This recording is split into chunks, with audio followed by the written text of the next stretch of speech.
I think it'll be a night like Athens has never seen.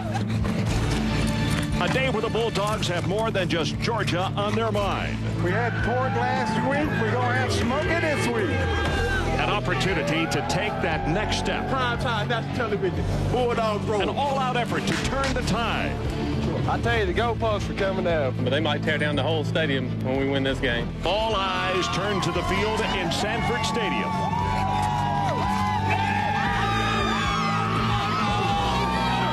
SEC battle between the hedges, with the 21st-ranked Tennessee Volunteers come calling on the 19th-ranked Georgia Bulldogs from Athens. Hi, everybody. Ron Franklin. Welcome once again to Saturday primetime college football here on ESPN. And tonight, between the hedges and Athens, Georgia. How big is this one? Well, the folks in the ticket office on Thursday told me it may be the hottest ticket in the history of Georgia football. When the game was announced on the official schedule, they were already 11,000 requests more than they could put in the stadium. Jim Donnan, he's done an outstanding job of bringing the winning tradition back to Georgia, but the yardstick's always going to be, but can you beat Tennessee? His club has lost to the Vols 4 straight years. None of those games have been close, and in fact, Tennessee has won 9 in a row over Georgia. Huge game, you bet it is, for the men in red and black. But how about Tennessee, on the other hand? After that upset in overtime last week against LSU, they're staring down the barrel of an 0-3 start in the SEC. Folks, you got to go back 13 years since that happened. Must game for both teams. Mike Gottfried and Adrian Karsten standing by. We'll have more on tonight's game between the Vols and the Dogs. But now let's hear from Brian Kenny.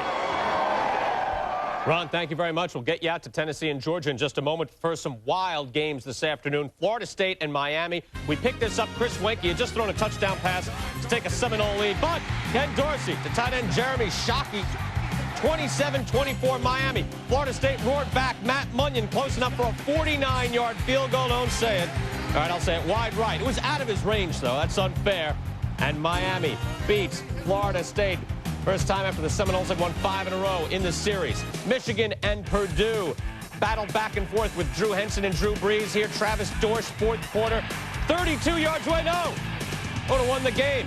But then Purdue gets the ball back. They held the Wolverines. Travis Dorsch, 33 yards away. And this just gets through. Purdue breaks through finally with that kicking game, 32-31. Well, A.J. Suggs and Tennessee will try to bounce back. You're between the hedges when we come back. You've got Tennessee and Georgia. Enjoy the first half, everybody.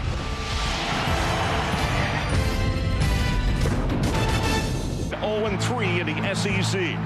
For Quincy Carter and the Georgia Bulldogs, 1988 rings true for a different reason. It marks the last time the men of red and black defeated the Vols. 9 consecutive losses have dogged Georgia since. 2 teams looking to reverse the trend. One looking to put 88 behind them, the other trying to recapture its past glory.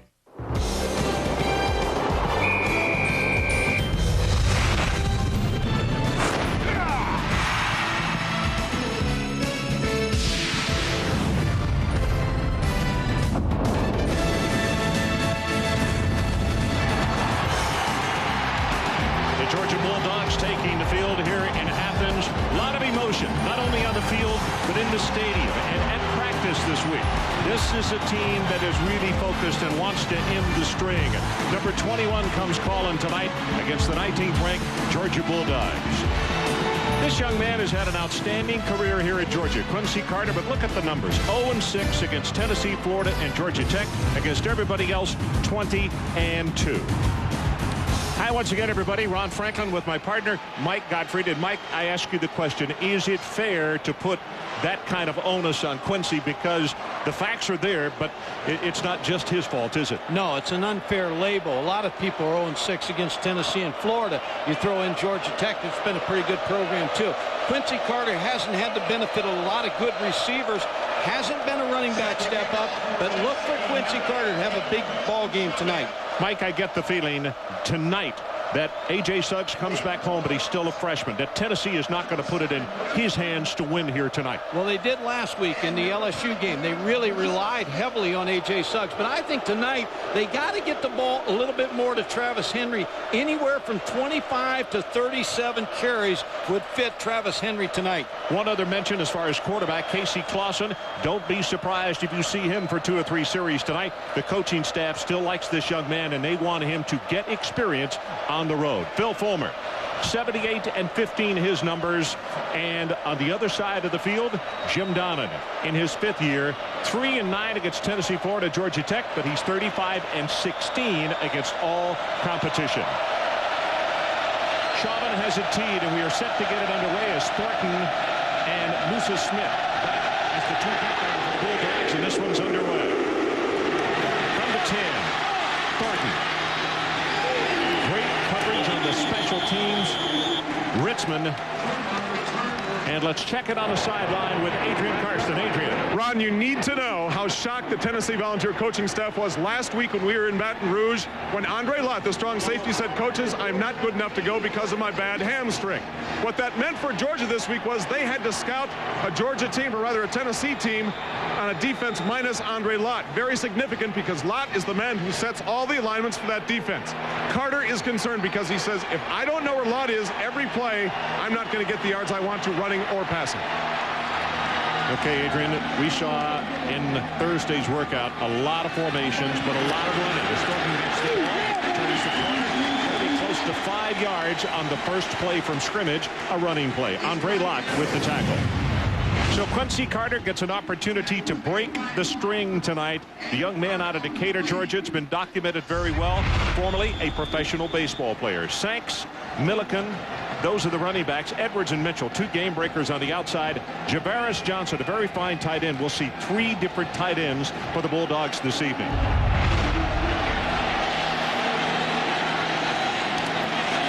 Straight back in the pocket. They set screen. This is Thornton. Turns it up.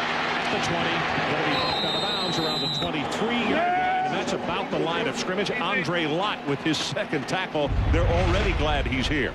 Jennings, he is the veteran. Pate, McGill at center, Breedlove, and Stenchcombe. And Mike, who do they match up against? Ron, they're up against a good defensive front, but Bernard Jackson, number 56, takes DeAngelo Lloyd's place tonight, and I believe they'll try him, number 56, early in this football game. We'll check the linebackers in the secondary in just a moment. It's a 3rd down and 6 for Georgia. They need to take the ball out to the 29-yard line to move the chains. Carter, great protection. Sends it too high, looking for his tight end, Javaris Johnson. And it's going to be 1, 2, 3, and out for the Bulldogs. Looks like Quincy Carter really is pumped up for this football game. Threw the ball too hard to his tight end. This has been a good addition right here. Kilgo has been impressive.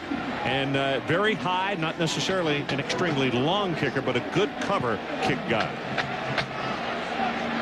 Jonathan waits for the snap back at the 9-yard line. Eric Parker, the deep man for the Volunteers. And this spiral is not going to turn over. Fair catch is called for, and he was hit immediately. So we'll have a 5-yard penalty. Tim Wansley was just right there all over him. 32 on the kick, nothing on the return, but you can add 5 on the return. And this is good field position for A.J. Suggs to start his first series with. You know, Mike, that's a great point, because when you look back at last week's game down at LSU, A.J. saw very poor field position for like their first 5 possessions. First game I can remember. Kick interference. Personal foul, 15-yard penalty on Georgia. After the 15-yard penalty, it's a first down. Not a 5, a 15. LSU did a nice job in special teams. Tennessee usually wins the special teams battle. So put an asterisk by special teams on the very first punt, because that is significant. Suggs not only gets good field position, he gets great field position.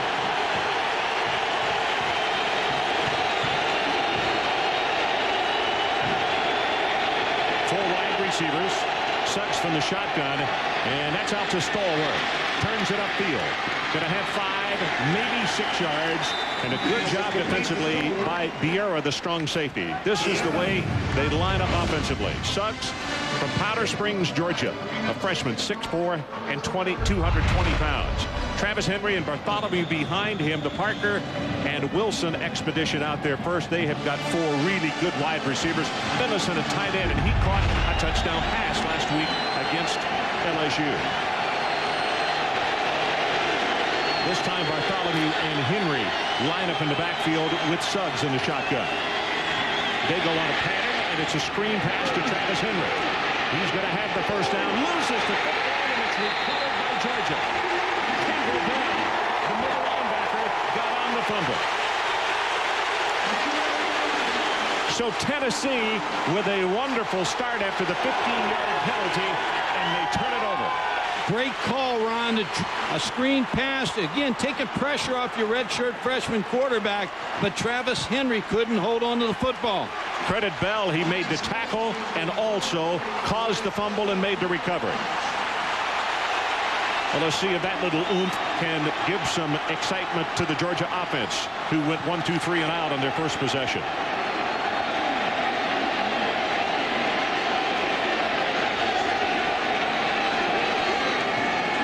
Short drop this time. Seems the pass, and I'll tell you what, Mike, your observation's very good. He's pumped. That ball was too tall also. Again, too much velocity on the football. Too short a route by Terrence Edwards. Anthony Sessions, the linebacker, got a finger on that one. And it almost looked like they knew the play was going to go. Anthony Sessions dropped back right in front of Terrence Edwards. If you just joined us, we have almost played the first 2 minutes of this one. Georgia on offense first. They had to punt it away to Tennessee. Tennessee had picked up the first down. Travis Henry was hit, fumbled the ball, and here we are right now. Pressure, that's Sessions from the backside. Pass is hurried. Just short of midfield by Terrence Edwards. 17 yards.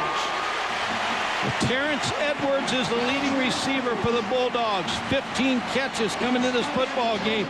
A sprint out where Quincy Carter moves to the right side. Willie Miles, the corner, is on Edwards. You see the sprint to the right. Everything drags over the right, but Miles is right on Edwards. Edwards makes the catch. 2 tight end alignment by the Bulldogs this time. Johnson and Randy McMichael. 1 setback. That's Sanks. McMichael in motion. They run behind him. And Sanks will take it just across midfield to around the 49. And let's take a look at the Tennessee linebackers. Didn't get a chance to introduce them earlier. Very quick and very good against the run. Westmoreland, Stevenson, and Sessions. However, they did have problems with the pass last week. Gaines and Miles are the corners. Rashad Baker, the free safety. Andre Locke, the hamstring problem. Adrian updated you on that, but he is in the game tonight. Baker, Mike, they say they're going to play him back a little more to give him time to read. Option play.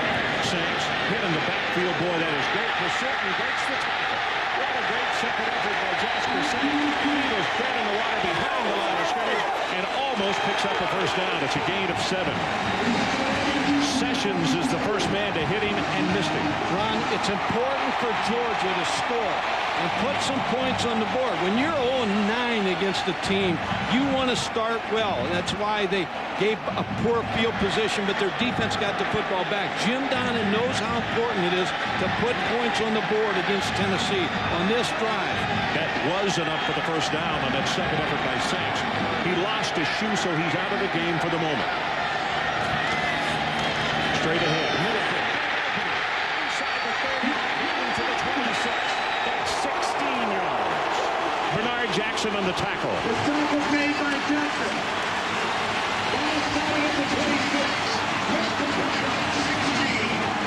Brent right behind Jonas Jennings, number 75, with a big block. Milliken, a senior out of Lilburn, Georgia. Yeah, Georgia will play about 8 or 9 backs in this football game. They'll just keep rolling them in. Again, the I formation. They run it back into the boundary. This is first and goal at the 4-yard line. Vernon Hayes with the paving block. Looked like they caught him on a quick count. They got Will Overstreet sealed.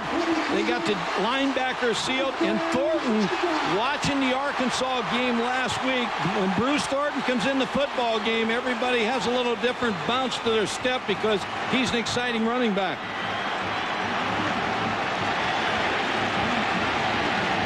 Now look at this. They have not held the lead against Tennessee in the last 17 quarters. Sanks, the tailback. He gets the handoff. Comes left side and going to be hit by Westmoreland, number 42, at the line of scrimmage. Also, Stevenson is down underneath that pile.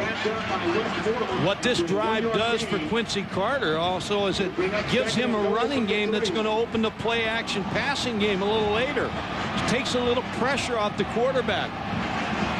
Watch the tight ends down here, Ron. Randy McMichael and Javaris Johnson. They're very active in the goal line offense. 8th play of the drive. It all started back at the 29 of Georgia. The option play. Carter fakes the pitch. Picked up in the air by Westmoreland and will come down at the 1. It's going to be 3rd down and goal. Option is a difficult play to stop in goal line defense. Quincy Carter was hemmed in there, but made a great athletic move to cut up, get close to the goal line. Jim Donnan, and one of the points that Jim made not only to us on Thursday afternoon, but he kept talking to his team. He said, I want to see Tennessee play from behind to us. They never have. Ron, Jasper Sanks is 231 pounds, so good-sized tailback. The pitch goes to Jasper. Turns it out. He'll take it into the end zone. Who is the marker on?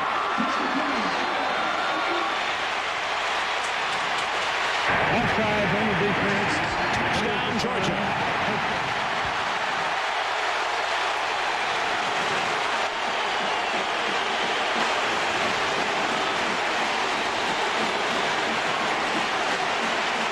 Bennett to attempt the extra point, a young freshman from right here in Athens. He's a left footer. Not real big at 5'8", 160, but a lot of pop in that leg. Good pass. It's down. He splits it. This is what this Capacity House came to see. They are standing and roaring. They're wearing their red and black. And right now, the Dogs. How about them Dogs? Right back. Welcome back, 7-0. You're looking at a shot live on Sanford Bridge, which is Sanford Avenue, and of course it looks right down into the stadium. This is some of those 11,000 people who requested tickets we told you about, who were unable to get in because it was already full and sold out. Georgia very convincing. They went 1, 2, 3 and out, then they got the fumble from Travis Henry, and at their own 29 started the drive. They took it right in to score. Scott, 2 yards deep, decided to bring it out, and there he goes. 20 to the 21, and that's good coverage on the special teams by Jermaine Phillips. Ron, I talked about the goal line defense. When you have 6 people down, the option's particularly tough against this because all of a sudden there's no corner support or no safety support. You're playing with 6 down linemen. They're pinching. McMichael did a nice job as a tight end. Jonas Jennings with a nice job. And Jim Donnan with a good call with the option on the goal line. Look at this. That's hard to believe. First lead at home against Tennessee since the 1992 game. They don't know how to act. That's David Martin in motion. Faked it to Henry. Big pressure, and he just throws this one away. That was Millard. Josh Millard, number 98, with the pressure on Suggs.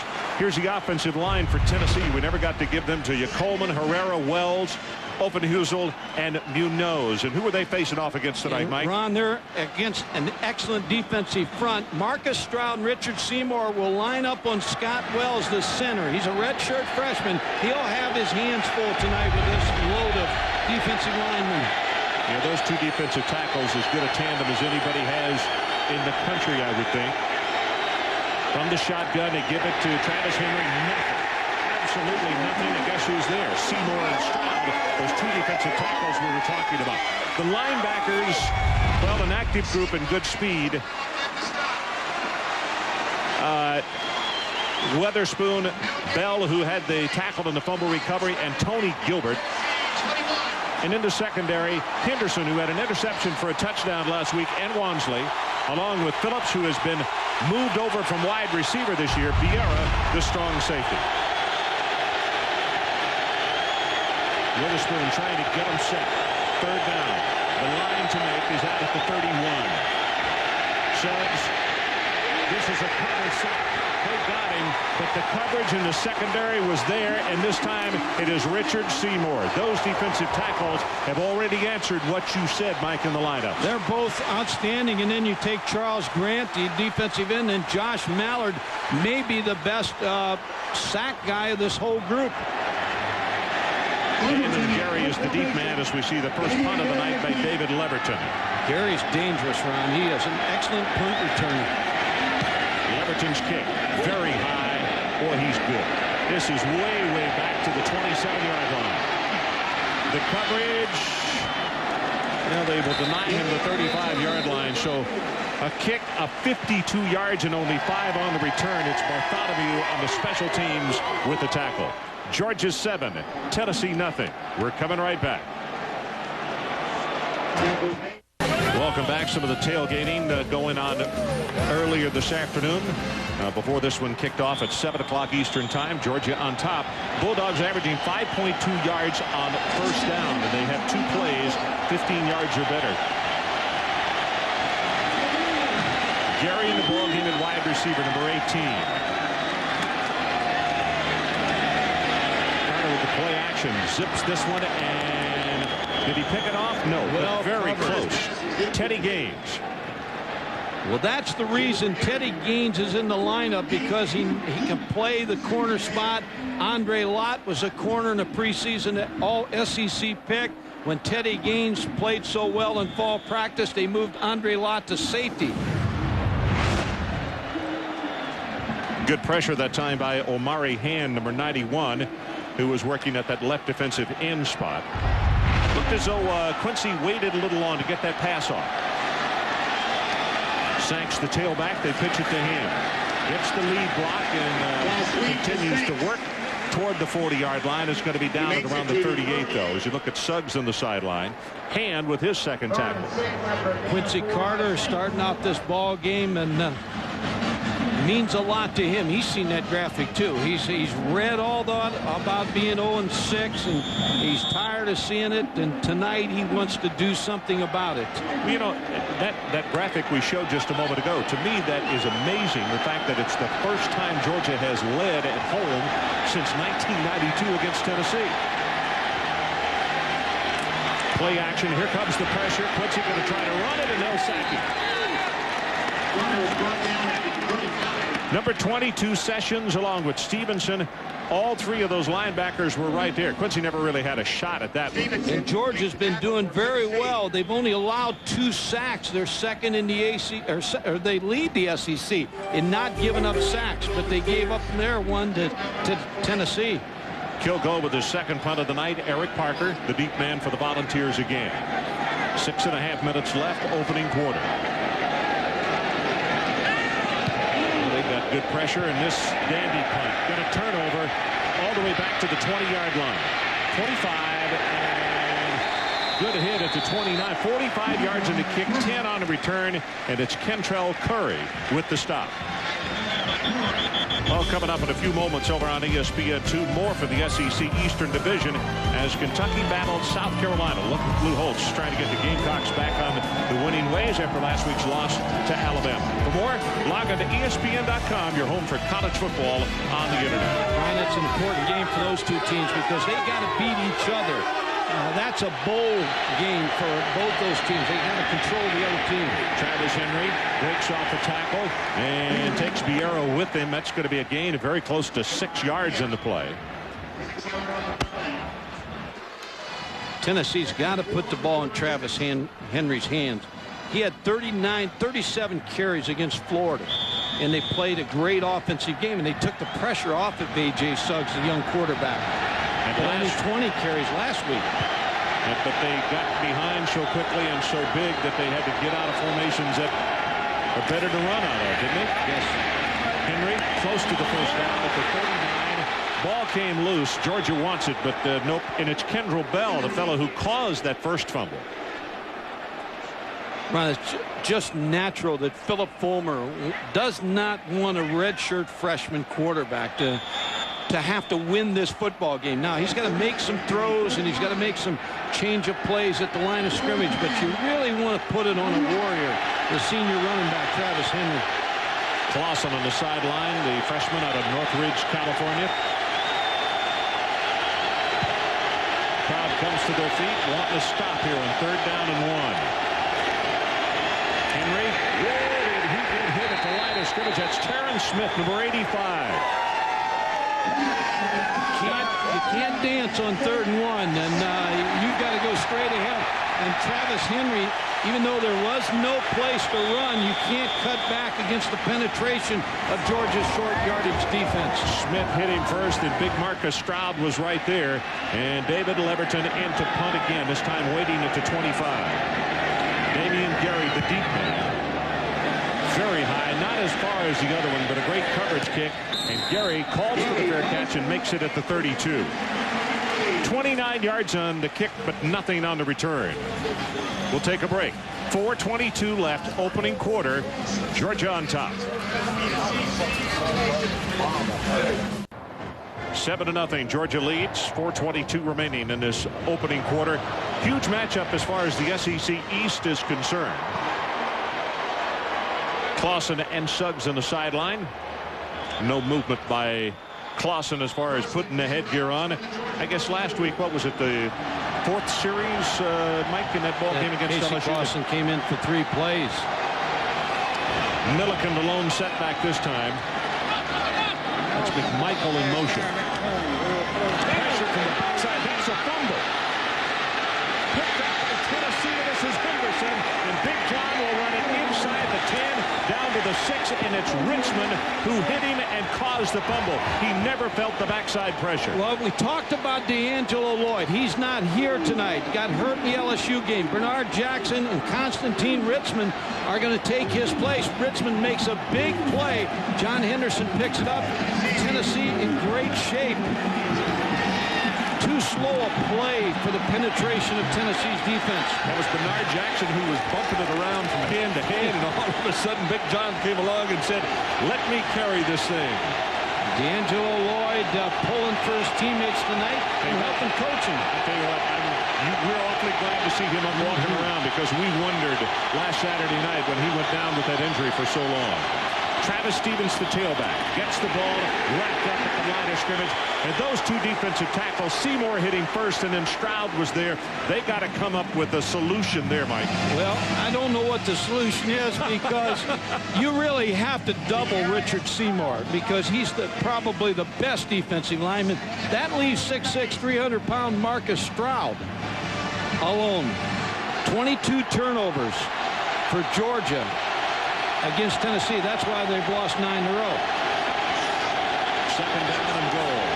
Suggs swings this one out, and Stevens dropped it. They could have got a penalty on that. No, they couldn't, because they were blocking downfield. It's thrown behind the line of scrimmage. Yeah. But a good call by Philip Fulmer, Randy Sanders, the offensive coordinator, but Travis Stevens couldn't hold on to the football. There's Randy up in the booth. Randy Sanders, the offensive coordinator. Last week, David Martin was big in this offense. Down here, he's right here, the second one in. See if they go to him. He's a big target at 6'4". That's Stallworth in motion to the top of your screen. And the shotgun, he wanted to throw a shovel pass. It's not there. Now gets it away. And this is going to go for a lot.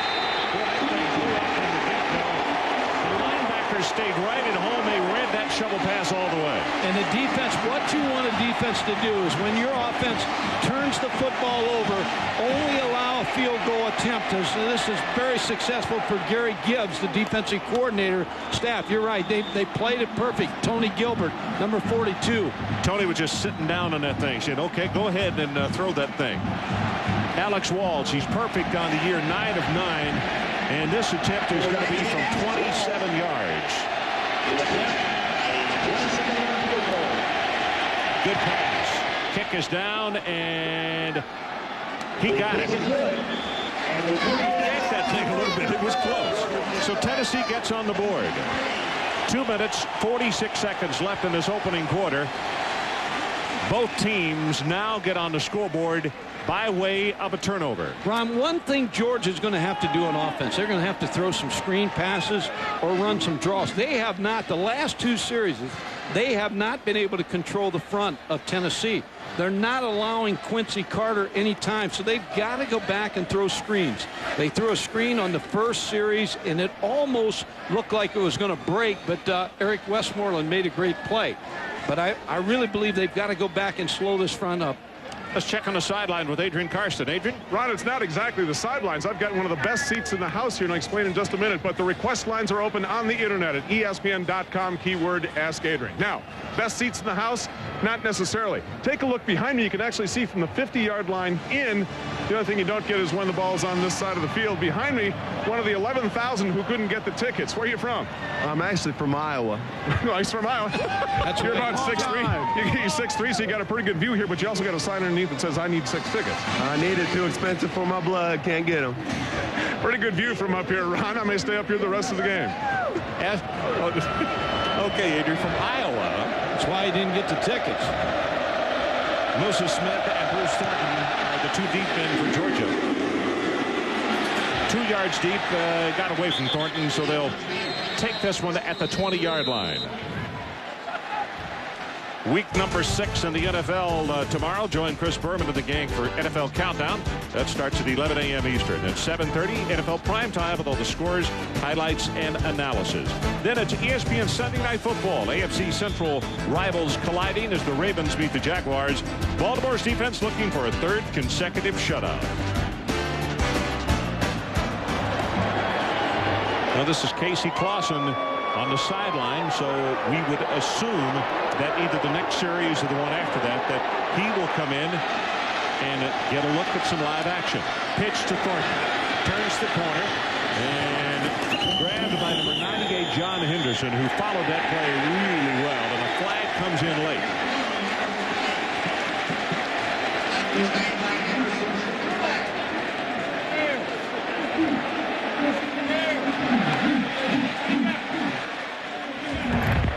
After the play, personal foul on the defense, 15-yard penalty.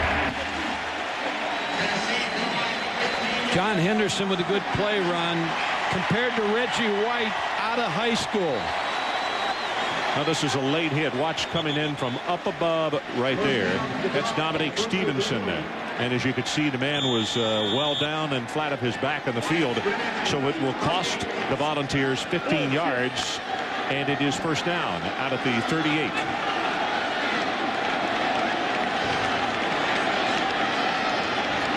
Sanks and Thornton. This is Thornton.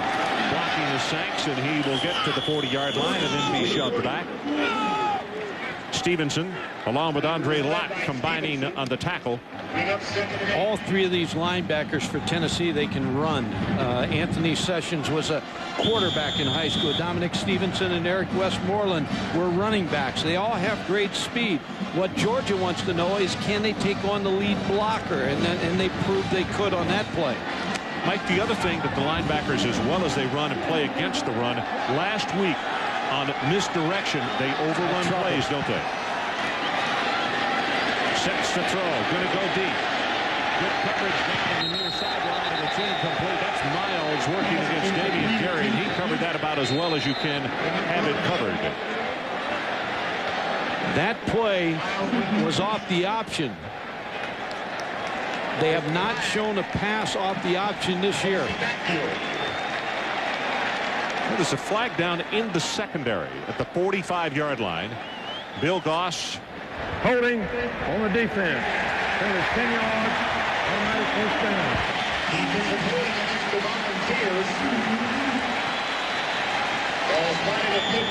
Now Phillips Ball Club with some early mistakes that are helping him dig a little bit of a hole here, keeping things alive for Georgia. And they have been the fewest in the nation in penalties, so get 2 15-yarders back-to-back.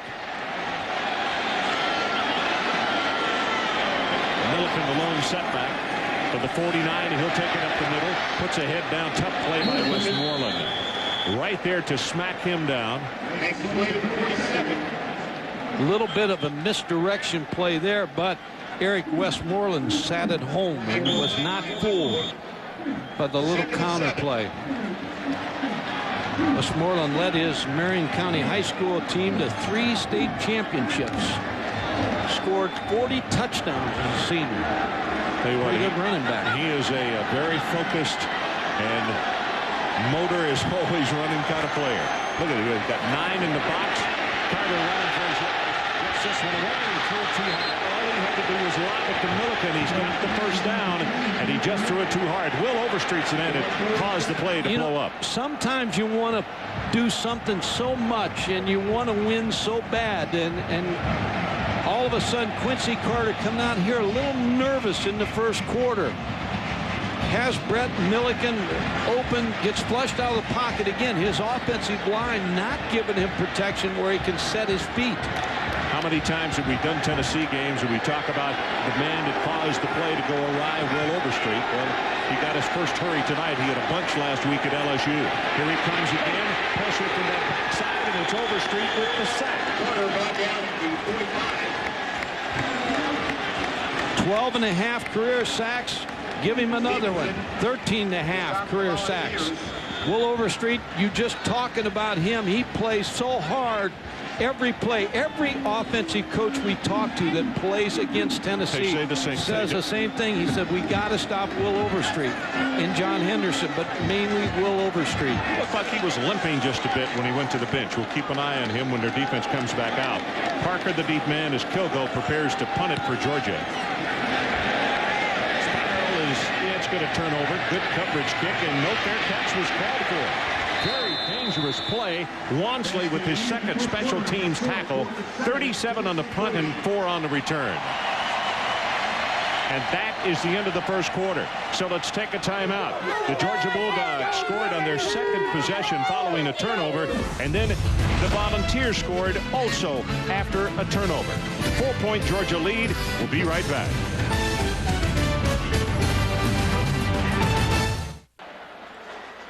Welcome back as we begin play in the second quarter. Casey Clausen has come in at quarterback. He is a freshman, 6'4", 210 out of Northridge, California. We saw him last week for 1 series. 0 for 2 passing, 1 delay of game penalty, and 3 plays. And he looked a little nervous last week, but I think that probably helped him for this game getting in last week. Pass knocked down and almost intercepted by Charles Grant. Whew. That'll get your attention and your blood going. That'll get you a little nervous, too. Casey Clausen the week before against Louisiana Monroe was 12 out of 15 for 3 touchdown passes. So, and Philip Fulmer and the staff like Casey Clausen. They're not sure just who is the starting quarterback here. A.J. Suggs has won the job, and the players believe in him, but they want to take a look at Casey Clausen. 3 of 5 for Suggs tonight. By the way, that was not all his fault. Coleman, on a pass like that, should have cut that defensive end to bring him down, and he missed him. Pressure again from that side. Pass is caught. About a yard short of the first down. He really threaded that one in there to Cedric Wilson. Good for 7 yards. And he's a fan favorite. Casey Clausen, the fans in Knoxville, Tennessee, and the Tennessee fans like what they've seen of Casey Clausen. Now, he got tendonitis in his arm early in fall practice, threw every day in the summer, lifted weights, and just threw his arm out. And so he couldn't play in the first ball game against Southern Miss. Couldn't throw for a couple of weeks. 3rd down and 3, and it's a 4-wide receiver set for Tennessee. Clausen, good protection this time. Runs toward the boundary and throws it away. Millard was applying pressure. Yeah, Josh Millard is an excellent pass rusher.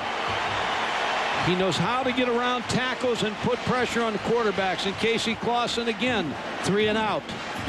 3rd punt of the night by David Leverton. Damian Gary, the deep man for the Georgia Bulldogs. They lead it by 4, early going, second quarter. Another great coverage kick. Very high, spiral turns over. This is Gary from the 30. Gets by one tackler. Now being thrown backwards. He'll lose 4. Eric Westmoreland was the man who will be credited for the tackle. So we got 41 on the punt, and they're going to say -1 on the return. With tonight's Aflac trivia question, Tennessee has beaten Georgia 9 straight times. Who holds the Division 1A record for most consecutive wins over the same opponent? That answer, we'll have it later on.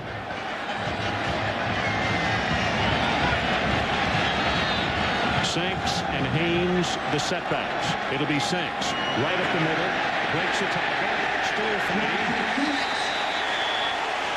Edward Kendrick will be credited for the tackle, but by the time he gave a second and third effort, that's a gain of about 7.5. And that's what Georgia wanted to do. They wanted to try the linebackers out of Tennessee. When you look at all 3 of those linebackers, Anthony Sessions is 215 pounds. Sanks a 225-pound running back.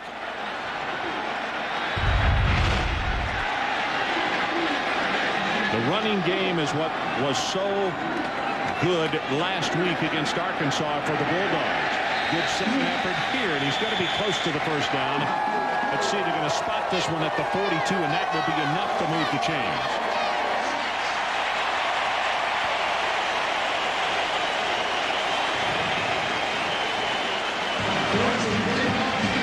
The other thing I think Georgia's got to do is throw in first down, Ron. Don't put Quincy Carter in a position where Tennessee can tee off on his offensive line. Thornton and Milliken this time the setbacks. Milliken, number 39, lines up as the fullback. They give it to him, trying to fool Tennessee, but the backers are right there along with Will Overstreet, and Will records his second solo tackle. Adrian Karsten, what do you have for us? Ron, the pace of this game is moving right along. Take a look at Georgia. When they don't non-huddle, they're only huddling 3 yards away from the ball. They claim that's because Bill Moss, the man in the white hat, the referee, sets the ball so quickly. Look at him, only 3 yards behind the ball as opposed to the 10. Quickly, they break the huddle, get to the line, snap the ball, save some time. Interesting situation, Adrian. We've talked about that, and we'll talk about it more tonight as far as the spotting of the ball and how quickly, because different crews are just that, different. Thornton tries to turn the corner, and he gets knocked out of bounds around the 50-yard line. Anthony Sessions. And Ron, every coaching staff will grade the officials after the ball game, and they'll talk about each official. And Bill Goss is known as a quick guy, and he's going to put that ball in play quick. So you have to get huddled up, get back up there. You got to get your signal in. So when you have a fast spotter like Bill Goss, you've got to get the plays in quicker. Mike, here's one area, and I'm not trying to change every rule in college football, but the pro rule gives you a consistency. It can't be faster one than the other. No, that's the best rule, and college needs to take that rule of 45 seconds once the play's done. 3rd and 3, option play. Thornton turns it. He's got Dominique Stevenson will tackle him, but not after a gain of 9 yards for the Bulldogs. Ron, Damian Gary, what happens sometimes when you're a linebacker, you'll get cracked. Watch Damian Gary, number 18, with a great block there on the option. And when he starts to come inside, the defensive back's got to yell, crack, so you don't want your linebacker to get hit like that one did. And that had to jar his teeth. He's only 5'10", 175. Thornton, 6 carries, 44 yards now. Fumble the snap. They fight for it underneath.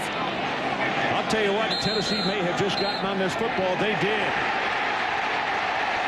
Overstreet now with a sack, 2 individual tackles in a hurry. What's going through Jim Donovan's mind is too many opportunities we're letting slip away here. We've got Tennessee a little bit back on their heels. We got 2 redshirt freshman quarterbacks or 2 young quarterbacks playing for Tennessee, and we're making too many mistakes on offense. Quincy Carter, I don't know whether he didn't get the snap or what. You know, Mike, it did not look like he came out too quickly. I think your first observation is right. He just didn't get it. Casey Clausen again. Pitches back. This is Travis Stevens, and Travis will take it out to around the 48-yard line. Ron, silent tonight so far, the wide receiving core for Tennessee. Cedric Wilson, Eric Parker, Dante Stallworth, and David Martin on the outside ball game right now. The corners have taken away the passing game of Tennessee on the outside. And these are all good receivers. Dante Stallworth being the fastest one. Cedric Wilson's the leading receiver for Tennessee with 26 receptions. Passing yardage, not much by either team tonight. It's been on the ground. Clausen, play action. Under pressure from behind, running for his life. Puts a head down, and he will take it in the vicinity of the 42-yard line. Jonathan Sullivan is the man who flushed him, but it's a gain of 11. Yeah, he showed good athletic ability running that football, picking up the first down. That's the first down for Tennessee, and it comes at the 10-11 mark. And you'd think, Ron, they'd be behind by more points. Yes. They've given up good field position. They've made their mistakes. They're only down 4, and they're driving right here. So they're in great shape.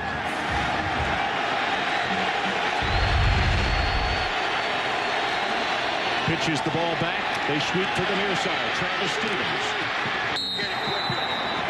Torrey Robinson knocks him out at the 33. I tell you, Troy Fleming with a good block, and the wide receivers at Tennessee. And I remember the LSU coaches, Phil Elmation, talking about the wide receivers at Tennessee. He said, you know, they never take a play off. They block and they run their routes all the time. They never go into second gear when they're not getting the football.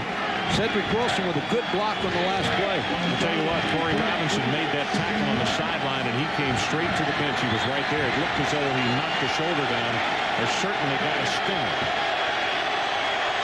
Second down and short. Martin in motion. Straight up the middle. Now Stevens will get the first down. Richard Seymour, big number 93.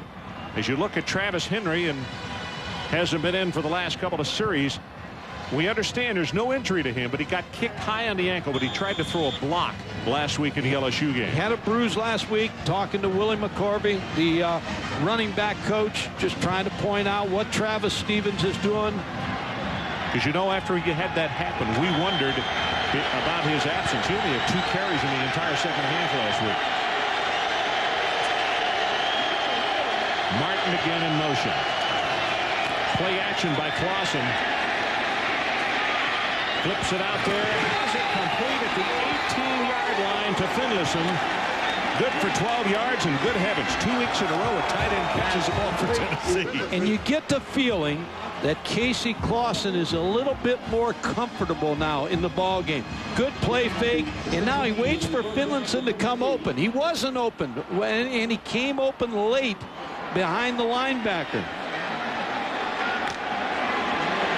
Good drive by Tennessee. So we mentioned that John Finlayson caught a touchdown pass last week against LSU. Stevens, he is banged at the line of scrimmage. Tony Gilbert. Boy, number 42, the sophomore linebacker out of Macon, Georgia, came up and put a hat on him. What happens a lot of times, Ron, when you got a front like Georgia does with Seymour and Stroud, you've got to double them. There's Gary Gibbs right there, the former Oklahoma head coach. He's the defensive coordinator. But you absorb the double teams, and then a linebacker like Tony Gilbert can get in there and make the tackle. Interesting. I talked to him before and after practice on Thursday, and he said, yeah, we're good, and everybody's fired up about the Arkansas game, but he said, these guys are still another plateau of the competition that we played against, speaking of Tennessee. Stevens hit hard by Charles Grant, and now Tennessee is going to be confronted with a third down and still long situation. Yeah, just your point, Ron, to add to it, Georgia Southern, New Mexico State, South Carolina, and Arkansas, not the most powerful offensive teams, and you see what Georgia's defense has been able to do. So it's third down, and Tennessee needs to take it down to the 8-yard line if they want to keep this one going. The 8th play of the drive. Scott Wells, the freshman out of Spring Hill, Tennessee, over the football. Clausen, far sideline, has it complete to Stallworth, and he's bumped out of bounds. It looks as though that's going to be about a yard short, and you can see him banging the football into his fist because he wanted and probably knew he should have run that pattern just a tad deeper. What Phil Coleman wants to know right now, how far is it? You know, he's considering going for this, but he needs to know. It's tough when you're on the sideline of knowing how far you've got to go for the first down. Who would you go to, Mike? They're going to go right to run the football. He's going to take a timeout here and talk it over. He's got a freshman, Casey Clausen, at quarterback. He wants the right call. So timeout, Tennessee will take it with them. 7:28 remaining until halftime. Georgia 7, the Vols 3. Here's the situation. Georgia leads at 7-3. Tennessee just inside the 10-yard line with a 4th down and just under a yard. Ron, I think it's Travis Henry over the top here, and I think that's the call. You got the fullback in, Troy Fleming, to lead him. Okay, you also have John Henderson, number 98, the big defensive tackle that they line up out there. Henry gets banged hard at the line of scrimmage. I don't know. I don't think he got it. Vieira is the man who got a helmet on him first.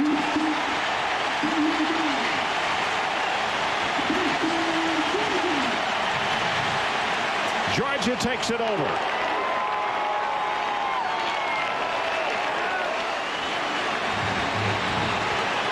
Just good penetration by the Georgia defensive line. They're having trouble with Seymour and Stroud. Can't control them. So there's a timeout on the field. 7:24 remaining. We'll be right back. Well, see, everybody is not interested in this football game, and I know for a fact ping pong is big here at Georgia. Get their name and turn it into the dean of students. They should be here. Yeah, in this part of the world at this school, that could be considered a sacrilege right there. Mike, what would you do here? Would you take a shot downfield right here? Well, let's see if they do that. 2 tight ends, 2 wide receivers, and a single running back. It's Milliken. But they give it to him. Henderson, finished off by Westmoreland, takes it up to around the 12-yard line. Adrian Carson, what do you have for us? On that key 4th down play for Tennessee before we went to the break, Travis Henry wanted and was told to go over the top, but he got too close to the line of scrimmage. Ron, he's a ball carrier rather who likes to pick his hole, get within about a yard and a half of the line, and then take off. He just got too close, felt confined, and couldn't get over the top. You're right, Adrian. You've got to go a yard and a half behind the line of scrimmage. You got to go airborne. Carter, that pitch going into the middle. This is Gary. Well, I tell you, he's excited. Those feet are moving when he catches the ball. The reason screens are good against Tennessee is because they're man coverage teams. And what Georgia's doing is blocking the man who's assigned to the receiver in man coverage. They're blocking him, so it's a pretty good call by Jim Donnan. Gary had a catch that ended the practice on Thursday. It was not the scheduled in, but he went parallel to the ground, juggling the ball and brought it in. The entire team ran down to the end zone, and Coach Donnan said, "That's enough. We're ready." And he called a team meeting at that time. Counterplay hit behind the line of scrimmage by Sessions, and Milliken, because of the penetration, just had no place to go. That's Quincy Carter's fault right there. A quarterback, when you see the outside linebacker is going to come on a blitz, you got to get out of that slow play. Too slow developing. See, Sessions is right there in the backfield. It makes the play. So that's one against the quarterback because he's got to get you out of a bad play. 2nd down, and they say officially a loss of 4 on the play. Carter, quarterback draw. Quincy spinning and turning. Overstreet will wind up knocking him down. And Brian Kenny, what do you have for us?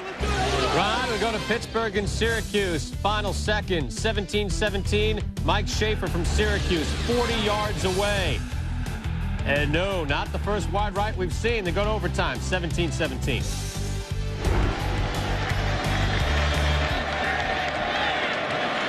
Our situation, 7-3. Georgia leads it.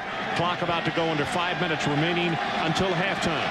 You see 2 of 5 in 3rd down conversions by the Bulldogs tonight. Linebackers come up tight. Here they come on the blitz. Quick pass inside. Incomplete. No flag. Georgia wanted one. It's Willie Miles Wolves on the cover. Had a double slant by Georgia. Damian Gary being the outside receiver. Well controlled by Willie Miles.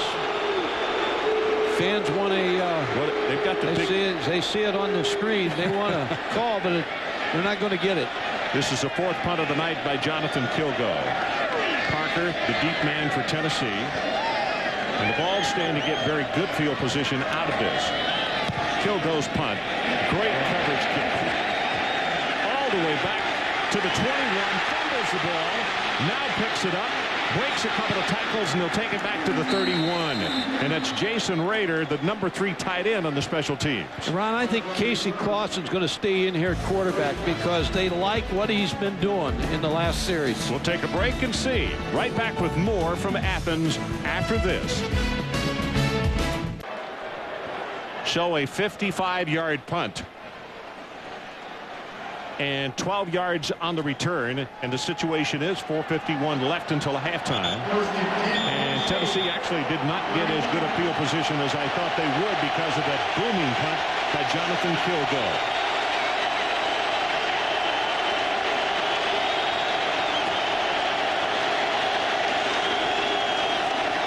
Clausen pitches back to Henry. Breaks 1, breaks 2, and then we'll take it to the 35-yard line. Jamie Henderson, who had the interception returned for a touchdown last week against Arkansas, is there to make the stop. Mike, interesting story in that secondary. Number 5 is Jermaine Phillips, a senior out of Roswell, Georgia. Well, he was a wide receiver, and they had such a good number of talented wide receivers. He played both ways in high school, and they said, hey, let's put him on defense. Gary Gibbs said, we need some help in the secondary, and he's been a great addition. Had 14 tackles in the opening ball game, so that proved right away it was the right move. And the coaches say he has picked up everything because of that high school experience very quickly. Draw play, Henry hit by Seymour. It's either Seymour or Stroud, it appears, every time they go between the tackles.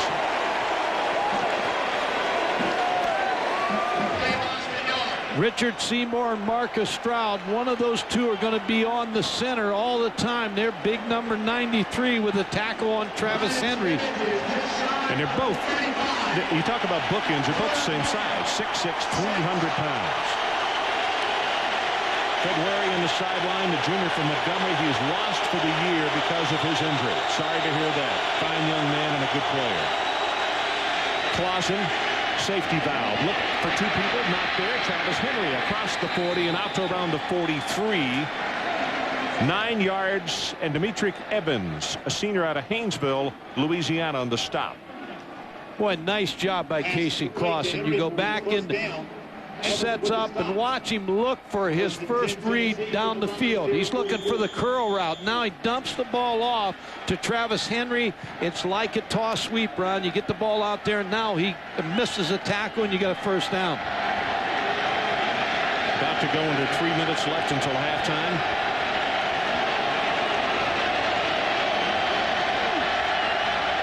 Clausen with an audible.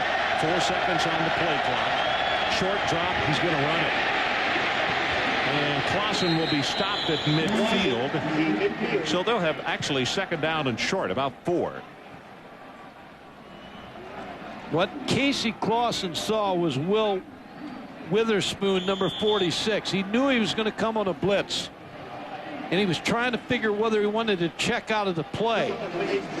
But instead, he just tucks the ball away and runs for a few yards.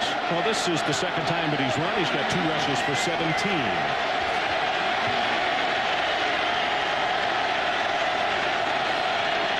Play action. Clausen right over the middle. Has it complete for the first down. It's Martin. Good for 15 yards. Casey Clausen now looks good to me. And as we said before, it looks like he's playing with a little more ease now. He catches David Martin over the middle. David Martin, 6'4" wide receiver. Now they're calling it incomplete. Had 12 pass receptions in the last week's ball game. So with the ball on the 50, the pickup of 6 on the scramble by Clausen. It's 3rd down and 4. And here's the replay showing that Martin did, in fact, lose the football coming down. It's Biera on the tackle. Yeah, Biera did a nice job dislodging the football. Crowd is standing and cheering, beckoning for the defense to come up with a hold here. Dawson's pass batted at the line of scrimmage and caught by Martin. Still going to be about 1.5 yards, 2 yards short of the first down.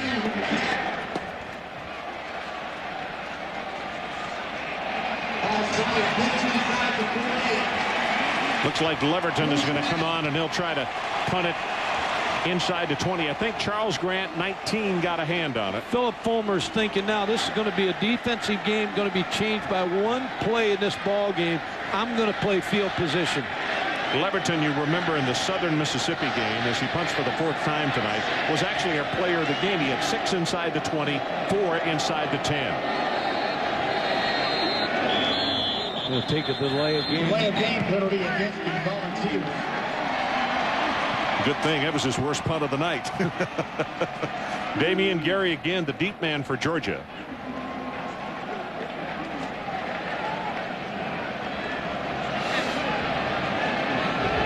No snap, delay of game, 5-yard penalty on the offense. 4th down. Let's check in quickly with Brian Kenny. Brian? Ron, coming up, Sports Center in-game at the half. The Braves, Cards, Mets, and Giants. All the playoff updates in baseball. Florida State and Miami. The rivalry is back. That and can Auburn stay unbeaten? The Bulldog defense will have a shot at him. We'll see you at the half. Ron? Here's Leverton's kick. Good hanging spiral. These two guys have put on a show tonight. Fair catch is called for and made at the 15. 38 yards on the punt. And as we go to the break, here's that tip pass. Look at number 19, Charles Grant. He got a big mitt on it. 7-3 Georgia. Right back. So we're back with 1:19 to play. We just got a report that Adrian was telling us during the break that Andre Lott, who couldn't play last week because of the hamstring, we saw him earlier riding the bike, trying to keep that hamstring warmed up, that it's tightening up on him. It's getting cooler tonight. Yeah, and Georgia's may want to try him deep. Sanks and Thornton, the 2 running backs for the Georgia Bulldogs. From the 15, and he put it in the stomach of Sanks. And this is a nice job defensively. Stevenson, the first man to get there. Everybody has the same philosophy. When you got 1:12 to go, you either run a screen or draw on first down when you're backed up. And if you pick up some yardage, then you open it up a little bit. Otherwise, you just play for halftime. Well, this has been a defensive struggle. Yeah, It's what you thought it would be. Yeah, and I think Jim Donovan's going to go into half here and feel very good that he's ahead 7-3. And if you've joined us late, both teams capitalized off a turnover by the other club. Travis Henry fumbled. Georgia took it at the 29, took it the distance. And then a fumble by the quarterback, Carter. Ball here's fumbled, scrambled. Tennessee has it. Here's the play Mike Gottfried was talking about that you're looking for. It is Richmond. Richmond caused the fumble earlier, now makes the recovery here. Well, he has proved to be very valuable tonight because Richmond is replacing Bernard Jackson. Pitch to Bruce Thornton, dropped. Hit him right in the face mask. Look at this. He took his eyes off of it. So what an opportunity for Tennessee with 31 ticks on the clock and a turnover by Georgia at their own 17-yard line. Ron, Tennessee has 2 timeouts left, so they've got a lot of time and 2 timeouts to work with. Parker in motion. They throw back, tipped at the line of scrimmage, almost intercepted by Josh Millard. Wow.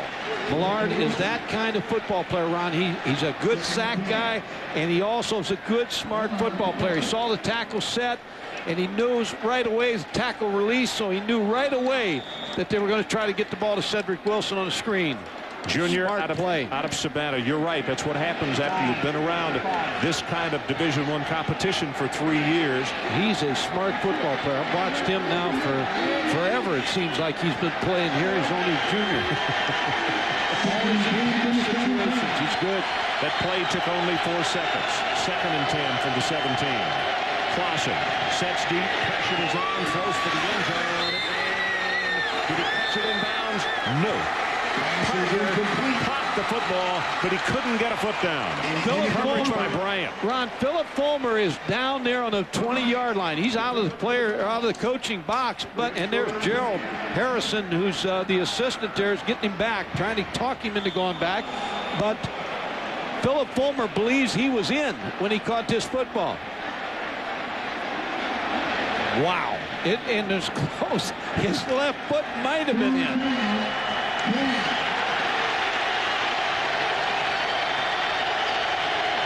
From the shotgun, 3rd down and 10. It did look like a touchdown. Clausen throws back to the near side. Intercepted by Wansley.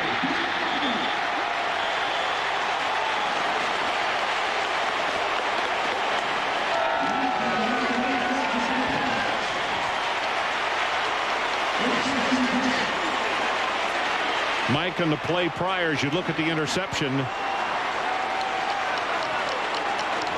You're going to throw that hitch like that, Ron. You can't look off and take that long. He's trying to get the ball to Dante Stallworth. And Tim Wansley broke on the football with a big interception. And Thornton, the tailback, is happy he did.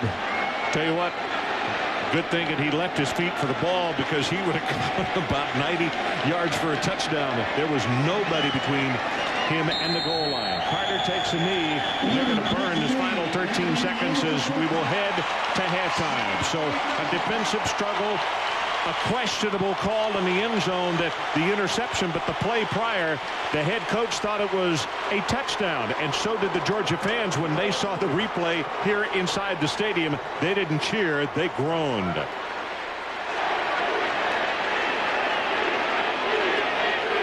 So halftime, it's Georgia 7, Tennessee 3. Now at Sports Center, in-game. Brian Kenny with the Buick halftime report.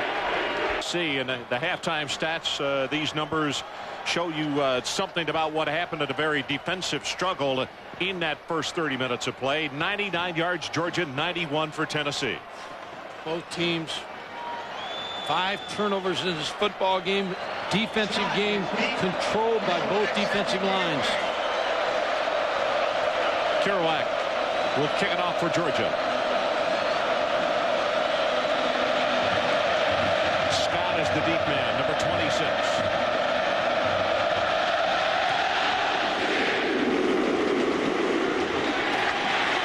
From the 5, Scott. Great coverage on the special teams.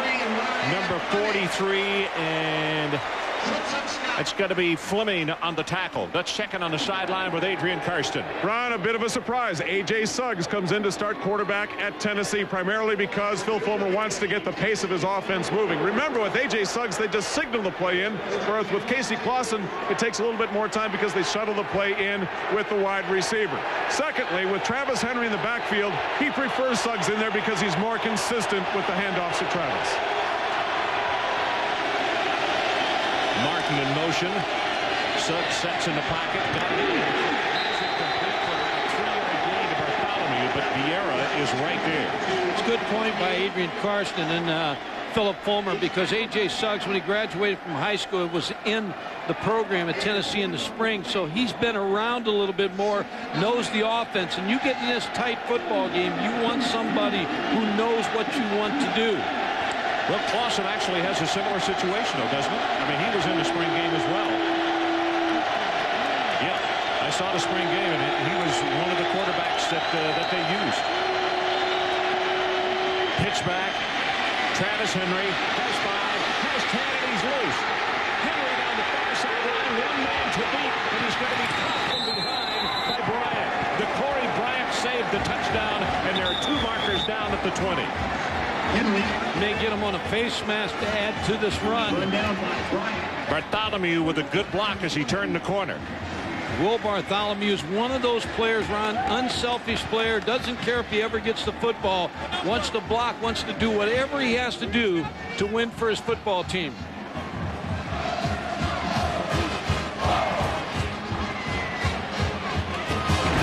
Personal foul. Face mask on the defense. Penalties half the distance to the goal. First down. Well, this is huge.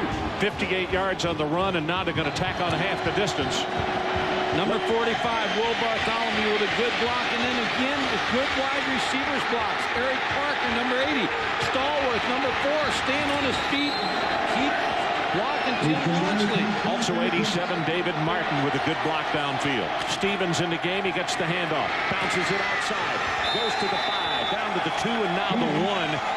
And the Tennessee faithful is right there in front of them, and they are excited. This is a quick start to the second half. And, Ron, you go back to the drive of the blocking of the wide receivers. A wide receiver, when he's not in on the primary route, he has to block and he has to run a false route as good as he's going to run the route when he's going to catch the football. Tennessee's wide receivers do that. Travis Stevens, the man at the top of the eye. 2 tight ends, power to the left. That's where they go. He hurdles. Touchdown, Tennessee.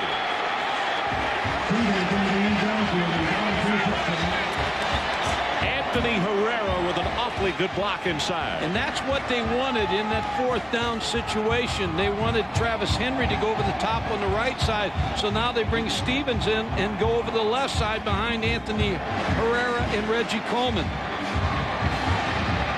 Anthony, a sophomore, 6'4", 310, out of Naples, Florida.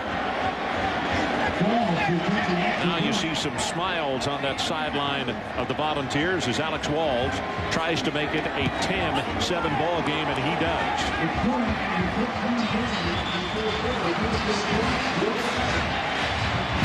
So Travis and Travis leading the attack for Tennessee here in the second half. Stevens over the top, Walls on top. Travis Stevens, a lot of hard work, a lot of smiles over there on the sideline, and for good reason. Travis Henry set it up with a 58-yard run, and then they tacked on the major face mask penalty. 4 plays is all it took. 78 yards, a minute and 50 seconds. So Travis and Travis on that one. Yeah, they were the 2 tailbacks that took them to the national championship after Lewis was injured. Smith and Thornton, the 2 deep men for the Georgia Bulldogs. Has now come in the ballgame as one of the deep men, but this will be Smith, Mrs. Smith, and they really like this inside. You see why. 35, 40, out to the 42, 3-yard line.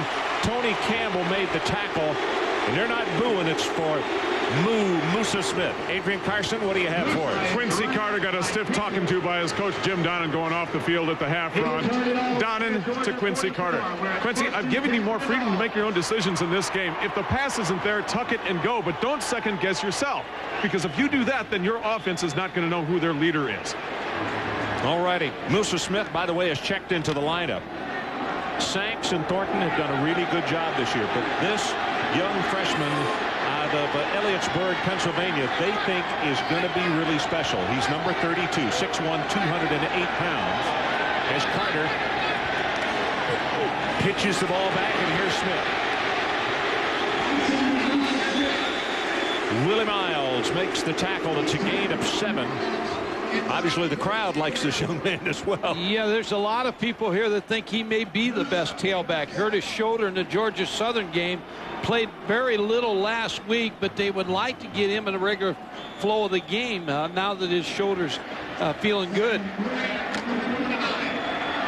Jim Donnan pacing on the sideline, and I have a feeling if Gary Gibbs had a place to pace, he would as well, as the defense saw Tennessee come out and score on the opening drive of the second half. Smith hit in the backfield, penetration inside, and John Henderson has simply he has devoured his guy. Well, Marcus Stroud on one side and Richard Seymour on the other side. It's Overstreet and Henderson. Henderson just throws the blocker away, Breedlove, and makes the tackle in the backfield for lost yardage. Milliken comes in the ball game, number 39. 3rd down. The line to make is the 46-yard line of Tennessee. Volunteers lead for the first time tonight. From the shotgun, a pressure off the corners. Pass is thrown complete. That's McMichael, the tight end.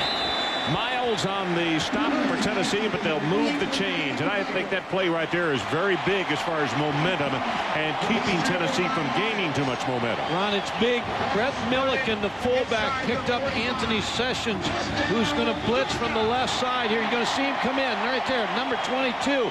And that created the time enough for Quincy Carter to find McMichael. Bruce Thornton comes into the lineup, number 7, a redshirt freshman out of the Grange. Thornton had a great game last week against the Arkansas Razorbacks on the road, which Georgia won handily.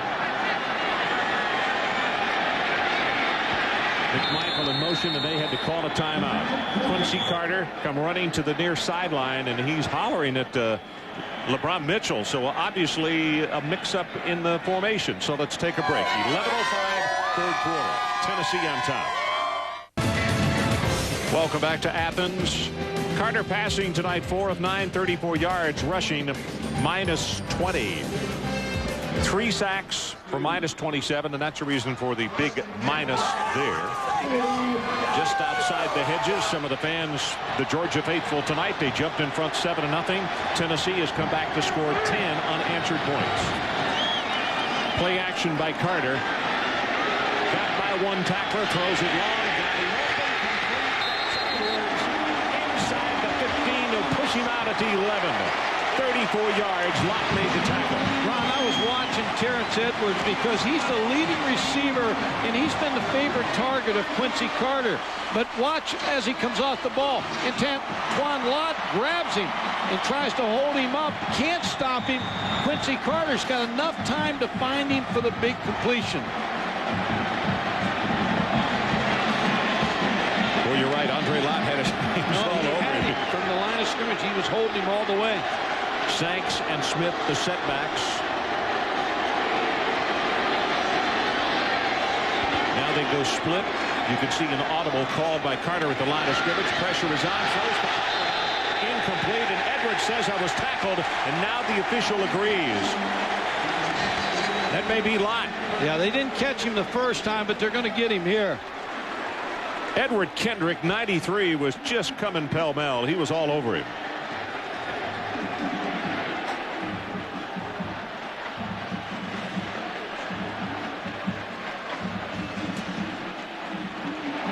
Pass interference on the defense. The penalty puts the ball on the 3-yard line. First down. Both slant patterns, a little post. Quincy Carter's a good enough athlete to get rid of the football. Terrence Edwards was the receiver. There's Lott just pulling Terrence Edwards to the ground. First and goal. The ball has been spotted, as you can see, just outside the 2-yard line. From the I formation. They'll take it to the 1-yard line. Westmoreland will make the tackle. Ron, that's a great job by Eric Westmoreland, because he got so much penetration. There was no place to run the football. 7 tackles for Westmoreland in this game tonight. This may be a down. Jim Donnan decides to throw, run the option with Quincy Carter. Yards tough to come by inside. Maybe he goes with the option. Sanks is the man at the top of the eye. Play action. No, he's going to throw that. Sanks is open. Throws in the end zone. McMichael couldn't hold on to it. Rashad Baker, the free safety, was there to make the play. That's the down you want to throw on, because everybody figures if you can't make it on second down, you'll throw on third down. Now he's got a choice whether he wants to try to run it in, go back to the option play that he ran for the first touchdown. Down on the other end of the field in the first quarter, came to Quincy's left and ran the option. But Baker's a converted wide receiver as well, isn't he? Yes. I know somebody asked him when's the last time that he started in a game at free safety. He said midget football. Third down and goal. That's a tight end right here. Going to go with the running play. Sanks.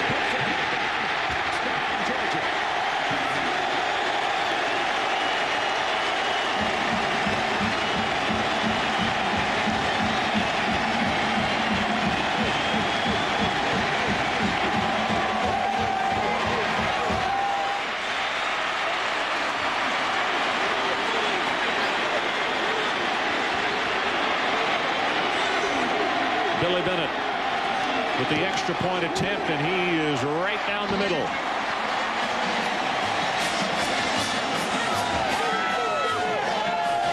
So let's take a timeout. Just over 10 minutes left in the third quarter, and our new score, Georgia 14-10. Uga with a smile on the sideline. 14-10. His Dogs are on top with just over 10 minutes to play third quarter. The tight end, Raider, is going to make a nice block on Lott. And Eric Westmoreland got caught up in the double team. Both the linebackers and the safety got caught up on that play and sinks in the end zone. A very good job by Jason Raider, the tight end on the block. Brett Kerouac to kick it off for Georgia. Leonard Scott is the deepest man for the Volunteers. That's what you have to do, Ron. When you score, you've got to be able to answer a score. Georgia did that. Scott from the 4.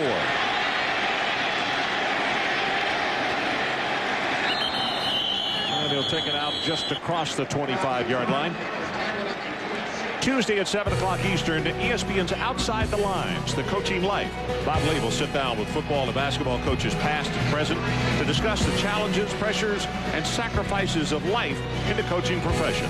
As always, for more, log on to ESPN.com.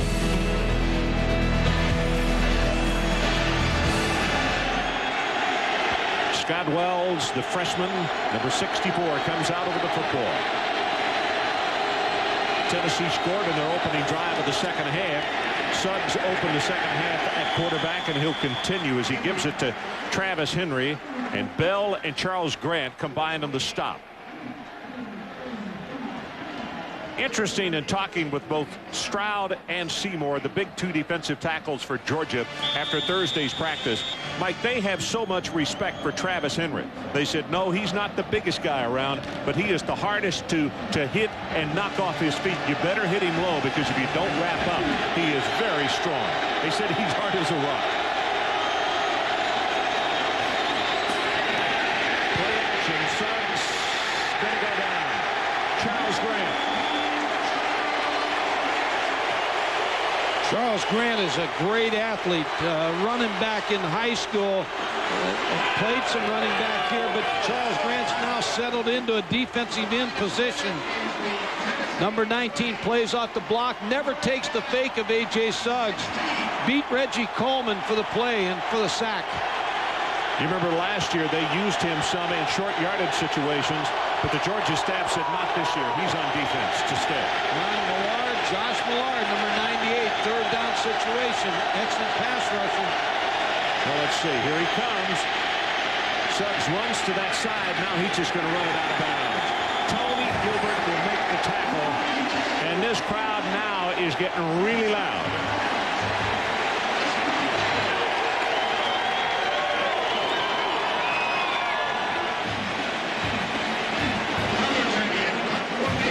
David Leatherton. His 5th punt of the night. The 2 punters part of the big story in the first half. Leatherton and Kilgore. Gonna go out of bounds just short of the 35-yard line. That's Corey Collier, who got a hand up. The wide receiver made the block. 10 yards in the punt.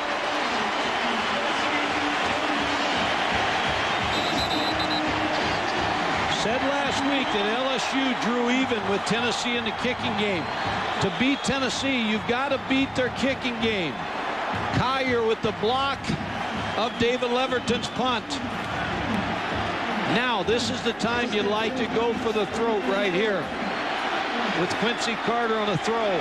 Jasper Sanks, the only setback.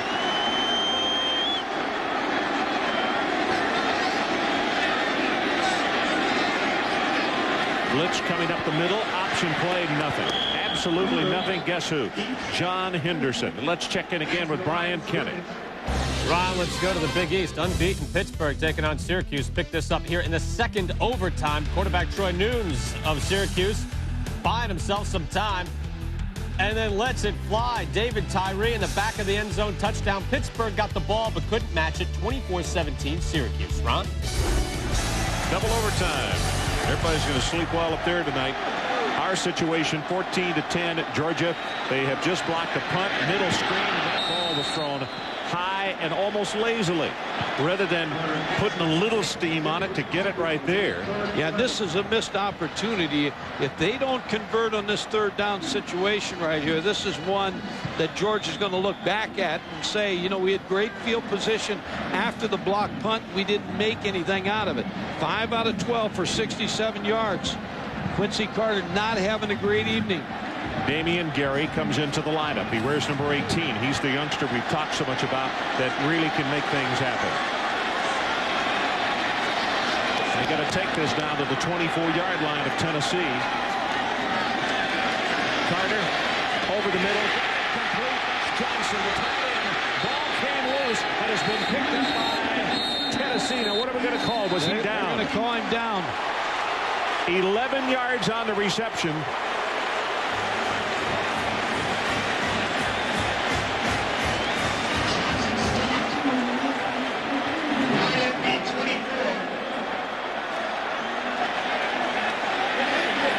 Run number 48, Johnson going to make this catch. Westmoreland on him. His knee was down. In fact, both knees were down, I think, Mike. See, there's his knee, and he has down. Possession of the ball.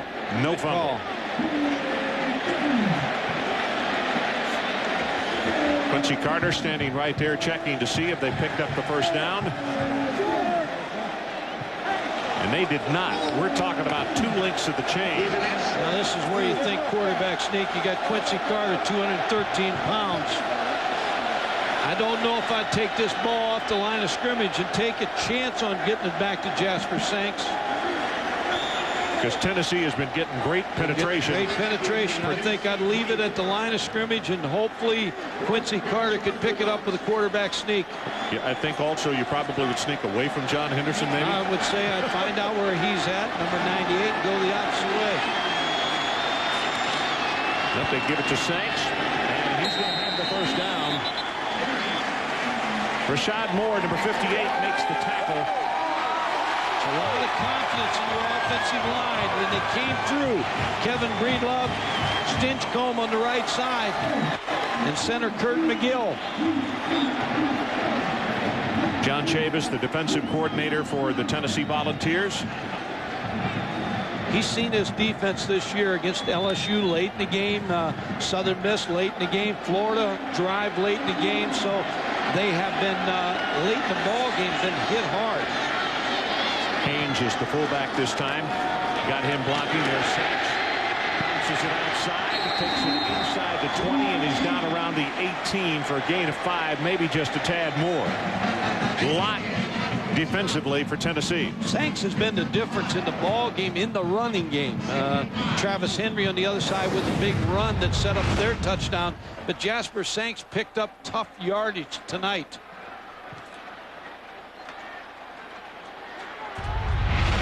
12 carries, 39 yards for Sanks so far.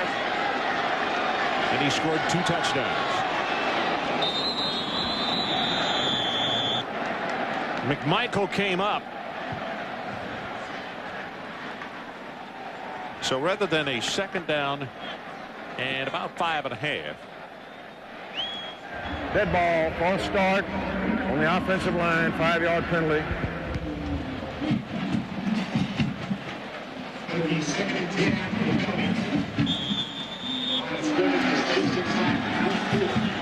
So it takes it back to like second down and 10.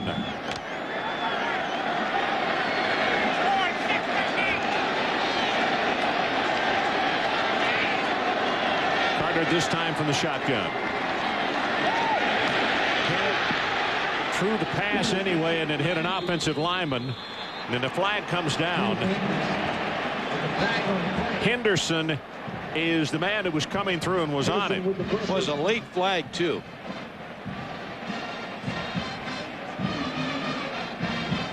They're going to get him for intentional grounding. Yep. Intentional grounding on the offense. Penalty has lost it down at the spot of the pass. 3rd down. Well, John Henderson looked like he was shot out of a cannon coming through here. Pressure from the outside also. Teddy Gaines, the corner, came on a corner blitz. 5 hurries, 2 knockdowns, 3 sacks for a loss of 35. That's what the defense of Tennessee has done so far tonight. Now, this is one you rear back and find Terrence Edwards. Here comes the pressure again. Deep over the middle, way too tall. This good series by Tennessee's defense. Dominique Stevens is a man who had a shoulder pad on Quincy Carter just as the ball was being thrown. 4th down situation right now. You punt Tennessee in the hole and put the pressure on A.J. Suggs. I think they're going to go for it. This is Billy Bennett, the field goal kicker, unless it's going to be a fake. Yeah, they may snap it to the field goal kicker and he punt it, or they may try for this field goal. This is a 50-yard attempt. This would be a career long.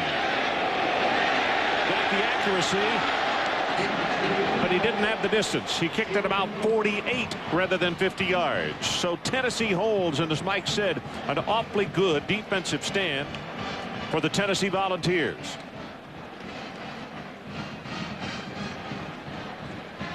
Ron, the decision to kick the field goal almost worked here. Just short at the crossbar. That's just right underneath it there. I said 48. He may have kicked it 49, but he didn't kick it 50. Travis Stevens in the ball game, tailback again. Suggs puts it in the stomach of Stevens. Nothing to the leg, bounces outside. He's going to be tackled by Witherspoon. You can see who was sitting right in the hole. One of those 2 big defensive tackles. They got the inside just closed off. Ron, I think the backup defensive tackle now in David Jacobs, number 99. He's right in here. Ian Sullivan stopped right inside there, and they don't give you any place to run. Both he and Sullivan, Jacobs and Sullivan, are 2 young guys, a freshman and a sophomore, that they really think are going to be awfully good.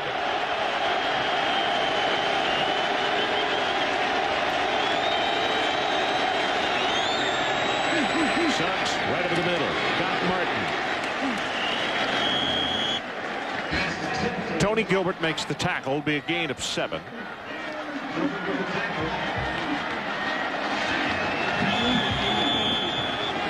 Four and a half minutes left in this 3rd quarter. Georgia leads it. Tennessee took the opening kickoff of the 2nd half and convincingly went right down the field. But Georgia came right back.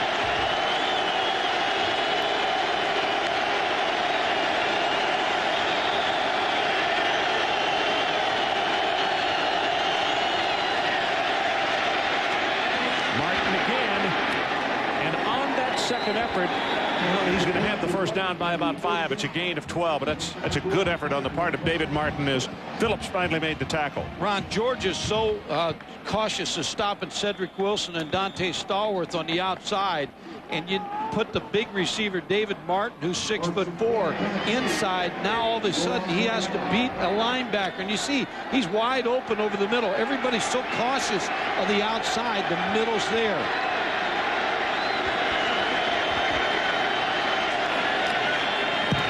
The screen into the boundary, and that is Stallworth. He's not going to have very much. Again, Tony Gilbert, who has been very active tonight. Tony's had a really good game. He has played outstanding. Tony Gilbert's been in on the run, in the pass coverage. He's now making tackles on the screen. He also got some help from Tim Wansley, number 2, on that play. You know, one of the things we haven't mentioned tonight, Gary Gibbs lost Boss Bader. On the very first, the kickoff of the opening game, lost for the year, and that has been really difficult. He is an impact player. Gilbert, by the way, 5 tackles, 3 of those solo. I thought I saw movement on the left tackle. He did. Looked like Coleman came up just a little bit too quick. What a difference this call makes now. Instead of 2nd and 5, it'll be 2nd and 10. Dead ball, false start on the offensive line. 5-yard penalty. They'll get Boss Bailey for 2 more years, yeah. But they needed him this year and had planned on him being that this was his, breakout year. Add to that, Ron, Phonegate. You know, they had the phone calls, and they had to sit 7 players out, and they choose which ball game. And that's why I think they got upset in the opening game in the SEC by South Carolina, because there was so much controversy of who was going to sit out, who was going to play, and you didn't have the focus that you needed in that ball game. Travis Henry back in the lineup. Suggs goes the other way, though, and he overthrows Bartholomew. Hard to tell if it was for Stallworth or Bartholomew. Not thrown well. He had his first career touchdown last week in that big game down at LSU.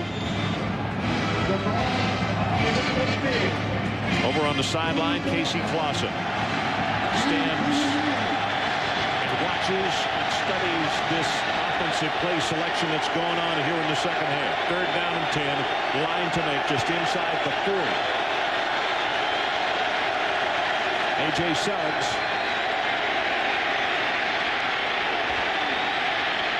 He's going to have to run it. He'll take as much as he can, and he gets hammered out of bounds. That's going to be short of the first down. Jermaine Phillips came up, and Richard Seymour was the man who pressured him out of the pocket. Talked about Richard Seymour, number 93, forcing A.J. Suggs to get out of the pocket. Now he's looking for a receiver. Now he makes up his mind. He's going to get whatever he can get. Tennessee fortunate they were not called for offensive holding on that play. 6 punt by Leverton this evening. Pooches this one and going to bound at the 1, and it takes a Tennessee bounce and is going to be down at the 1.5-yard line. Look at Leverton. 2 that he has inside the 20 tonight, now 1 inside the 5. Well, the answer to tonight's Aflac trivia question: who holds the Division 1A record for most consecutive wins over the same opponent? And the answer: Notre Dame has won 36 in a row over Navy. And the streak is still alive. They play next weekend, so maybe can break that thing. Make it 37. Think so, huh? They're pretty good on defense, Mike. Make it 37. Make it 37, okay. Notre Dame's hitting a roll now. Smith.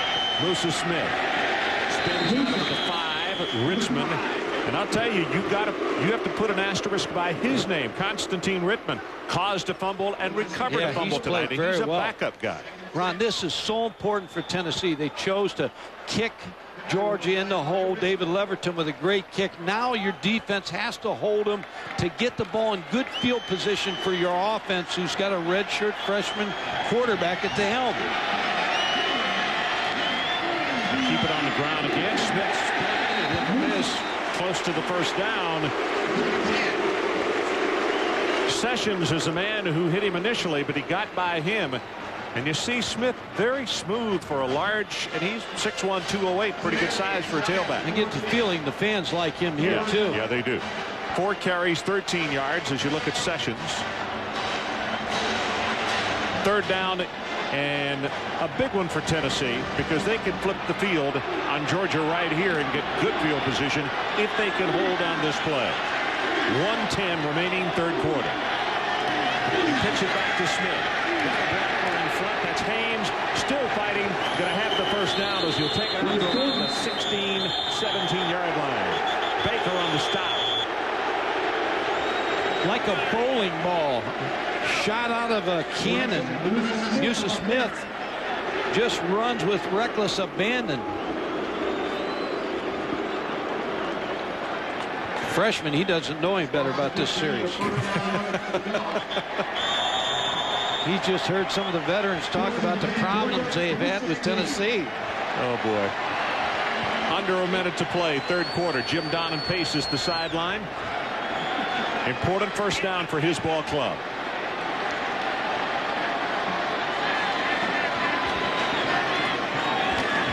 They'll run the option. Carter wanted to pitch, kept it, and Andre Lott is right there to make the tackle. Also Overstreet. Great job by Eric Westmoreland. When the option comes at you, you want to put indecision in the quarterback's mind whether to keep it or pitch it. And that's what Eric Westmoreland does on this play. Number 42, he stops, staggers, makes Quincy Carter think he's going to take the pitch. He does take the pitch. He moves up the field, gets only a yard. Tell you, if it had been pitched, Westmoreland was all over Musa Smith. He was going to be right there. Westmoreland has 9 tackles on the night. That is the end of the third quarter, so let's take a timeout as we head to the final 15. Georgia 14, Tennessee 10. We'll be right back.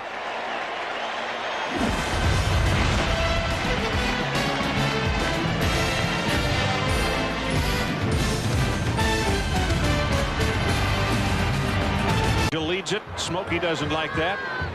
You know, Mike, Uga and Smokey, we should receive the kind of treatment that these guys are pampered and they love it. And you can't tell me they don't know they're in front of the crowd and showing off also.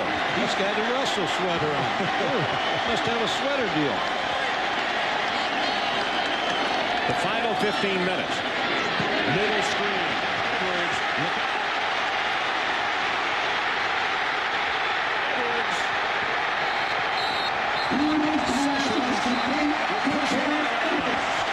Gain of 46 yards. Quarterback and running back, defensive back of Washington County High School. Moved to wide receiver here. Wow, the jubilation on the field as we look at the replay. Catches a screen pass again. Talked about earlier. Man coverage for Tennessee. You hit that screen on man coverage, you got a long way to run. Look at big Jonas Jennings out running down the field on that play. All 320 pounds of him. On the sidelines, Varus Johnson, the tight end, came over after the play was over. And he injured himself on that play. Edwards now 3 catches, 98 yards, as Sachs gets the hand off and is tripped up. It's Sessions who took his feet out from under him. Talked about the problems in the fourth quarter, late third quarter, fourth quarter for Tennessee's defense. Giving up a lot of late drives in the early games. Southern Miss, Florida, last week against LSU. Georgia trying to make a statement here in the end of the third quarter, into the fourth quarter.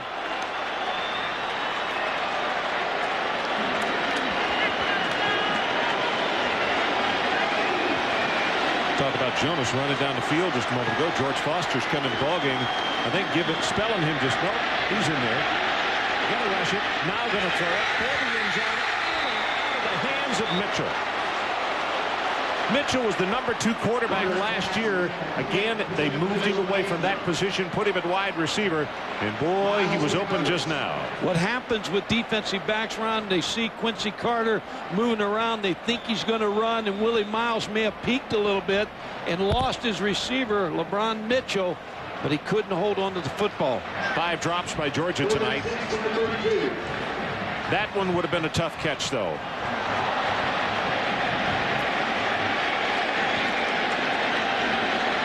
Quincy knows it. He had him wide open, but he let him just a tad too much. 3rd and 6. Here comes the blitz. Pressure from both sides. Carter delivers it and has it complete at the 21-yard line to Edwards. Teddy Gaines trying to cover, but it's good for 11. Again, a blitz by Tennessee, which means man coverage. But they couldn't get to Quincy Carter. Kept his backs in the block. Both backs blocking right here on Sessions. Now that gives some time for Terrence Edwards to get open and Quincy Carter to find him against Teddy Gaines. First down. The line of scrimmage is the Tennessee 22-yard line. Smith and Haynes, the setbacks. They'll give it to Musa Smith. Breaks it to comes into the second. This is wide open. This young man just whipped through 4 tacklers, and they have a 1st and goal after a run of 21. Musa Smith.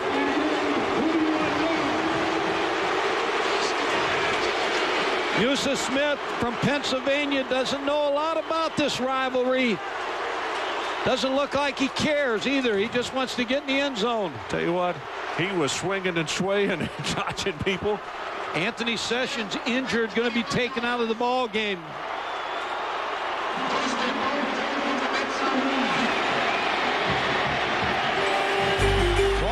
The SID told me the other day, he said, you watch Musa Smith. He may be the best running back that we have.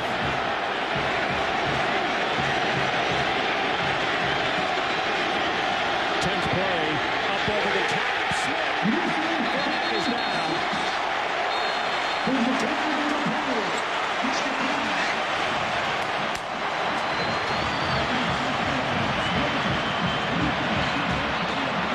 Defense lined up offside. Touchdown, Georgia.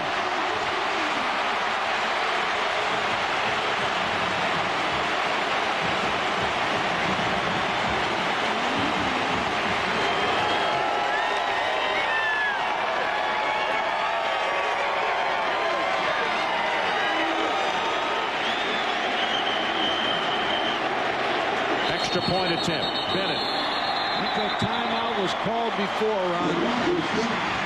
Tennessee got a timeout because they needed a substitute on the field. The defense called timeout. Tennessee calls timeout before the extra point. That ball was just thrown out of the stands after the extra point was kicked, and it was thrown back and hit one of the officials in the head. He's down in the end zone.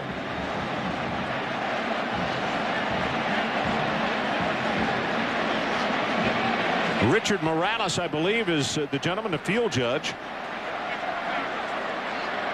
After the ball was kicked, it went into the stands, and someone, just trying to be helpful, threw it back out on the field and hit him right in the head. He went down like somebody had thrown a punch. Back to the screen, you'll see the football come out of the stands, hit the official.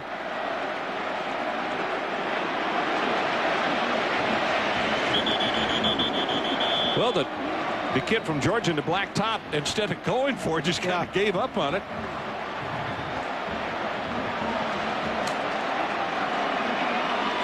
So Bennett to attempt the extra point. We'll do this one over again, and we'll keep an eye on the puck after the play's over.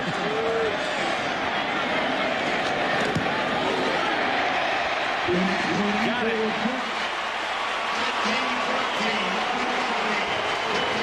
So let's take a timeout. 13-14 remaining in our ball game. New score, Georgia 21-10. You think they're not excited here in Athens? Good reason. They want to see this 9-year losing streak come to an end. And right now, Georgia on top by 11 with still 13 minutes to play. The impressive thing about the drive, Leverton had kicked the ball just stiff at the 1-yard line. They drive 4 minutes and 5 seconds, 10 plays, 99 yards. A nice drive and a nice job by the young running back, Yusuf Smith. Scott, the deep man for Tennessee.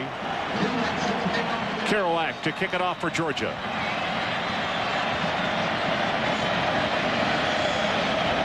Here's Leonard.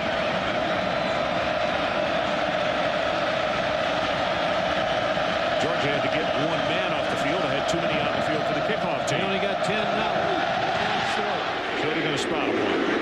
On the ground, taken at the 15-yard line is Veazey. And Veazey breaks by a tackle. He's out to the 35 and now around the 39-yard line. Major League Baseball's division series continues tomorrow afternoon. Should the A's win tonight and extend the Yankees to a 5th and deciding game, ESPN will then bring you Game 4 of the series between San Francisco and the New York Mets at 4 Eastern Time.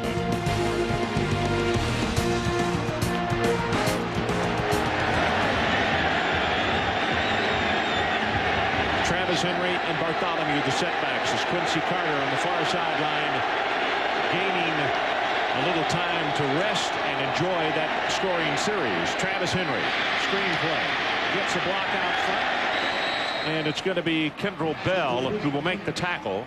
Gain of 7. E.J. Suggs was the ball boy for his high school team in the 8th grade. 9th grade year, he was the starting quarterback, and he went up against Quincy Carter's team in Georgia, and they played in the playoffs, and Quincy won that night. So Quincy has a chance to go up 2-0 on A.J. Suggs. 2nd down and 3.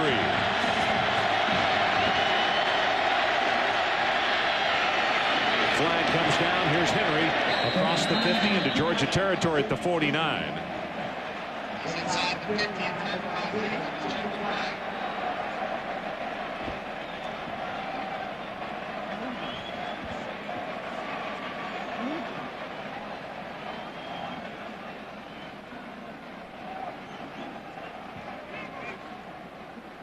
Offsides.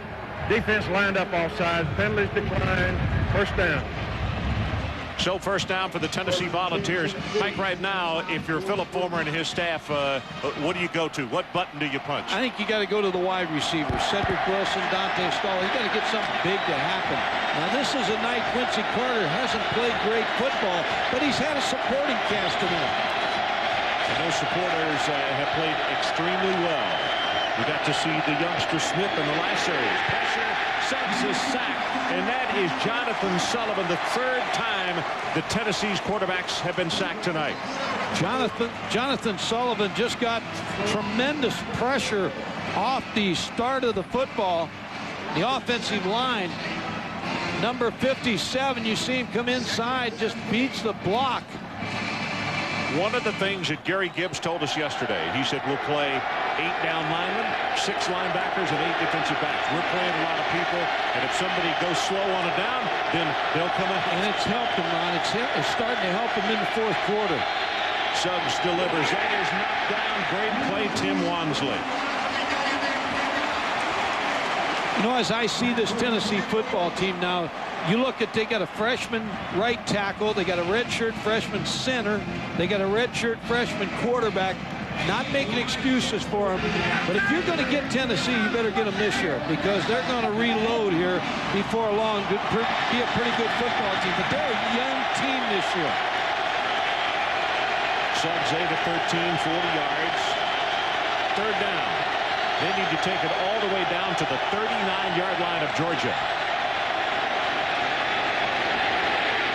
Suggs pressured again. Couldn't get it. 19, Charles Grant, the sophomore out of Colquitt, Georgia. Speaking of youngsters, he was all over A.J. Suggs. Now they need another punt out of David Leverton. 7th time that David has had to kick tonight. 2-time All-Academic in the SEC. Damian Gary, the deep man. Very high, and Gary from the 13. Tries to get outside, and Tennessee with a really good job on the special teams. 44 yards in the punt and a loss of 2 on the return. Eddie Moore with the special team tackle. Defense comes through again for the Dogs. We'll be right back. 21-10, Georgia leads it. Bad news for Tennessee fans. We're checking on exactly why. But during the break, Travis Henry headed toward the Tennessee locker room, and we'll find out just as much as we can. Now we see him coming back through the hedges and is heading back to the sideline. So that is indeed good news. Maybe just an equipment change.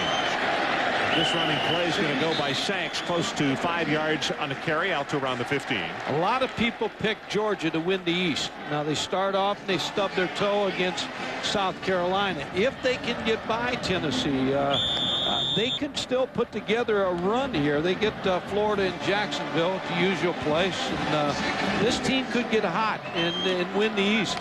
A lot of talent on this football team. The one thing that they have not had in the last couple of years is a consistency at running back. With Smith emerging tonight, Thornton and Jasper Sanks. As you look at Smith, he's going to carry it for the first down here. Then all of a sudden, it just makes you a better team when you can run that football. Yeah, we talked about early in the ball game about Quincy Carter not having any help the last 2 years. He had spot help, but you see the East, Florida is ahead in the East. Georgia can get one more win up, but tonight it looks like Terrence Edwards is growing into a big-time receiver. Gary gives you problems on the coverage. Musa Smith, Jasper Sanks has played well. We talked about Bruce Thornton giving a little excitement. The offensive line and the defense is playing good football. Ben not breaking. Theory, they were good on defense last year, and they continue. They're a year older, so they should be better. Interesting story with Gary Gibbs. The head coach, Jim Donnan's known him for a long time, and he called him for advice on who he might seek out as a defensive coordinator. They continued to talk, and Gary said, you know, I might be interested. So it's been a good fit, a good marriage. Well, they were assistants together at Oklahoma. They knew each other. Smith knocked down hard by John Henderson. And boy, if you're going to put stars by anybody's name tonight, it wouldn't be on the offensive side of the ball. It would be right there on number 98. John has done his part and even more. Both defenses. Yeah. Player of the game may come out of the defensive side tonight. He's a mammoth young fellow, too, at 6'7", 290 with tremendous mobility. We're going to throw up the names that the nominees for players of the game tonight, and you'll vote on it as usual on the internet as we have a 2nd down and 9 for Georgia, and Carter from the shotgun. And it's a quarterback draw running all the way. Spins to the outside. Nice job defensively as Willie Miles came up from his cornerback spot. Anthony Sessions flushed him and made him come out of the pocket.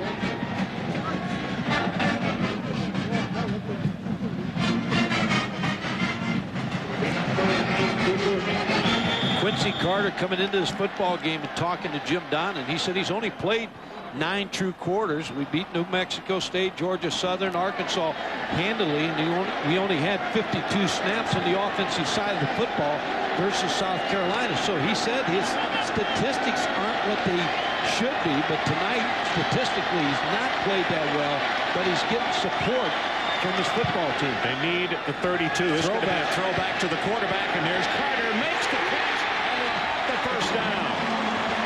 There is a flag at the line of scrimmage. I lost a high school game one time playing man coverage, and you man up everybody, but there's nobody to put on the quarterback. So when you catch him in man coverage, that is a great call to throw back to the quarterback because there's nobody there.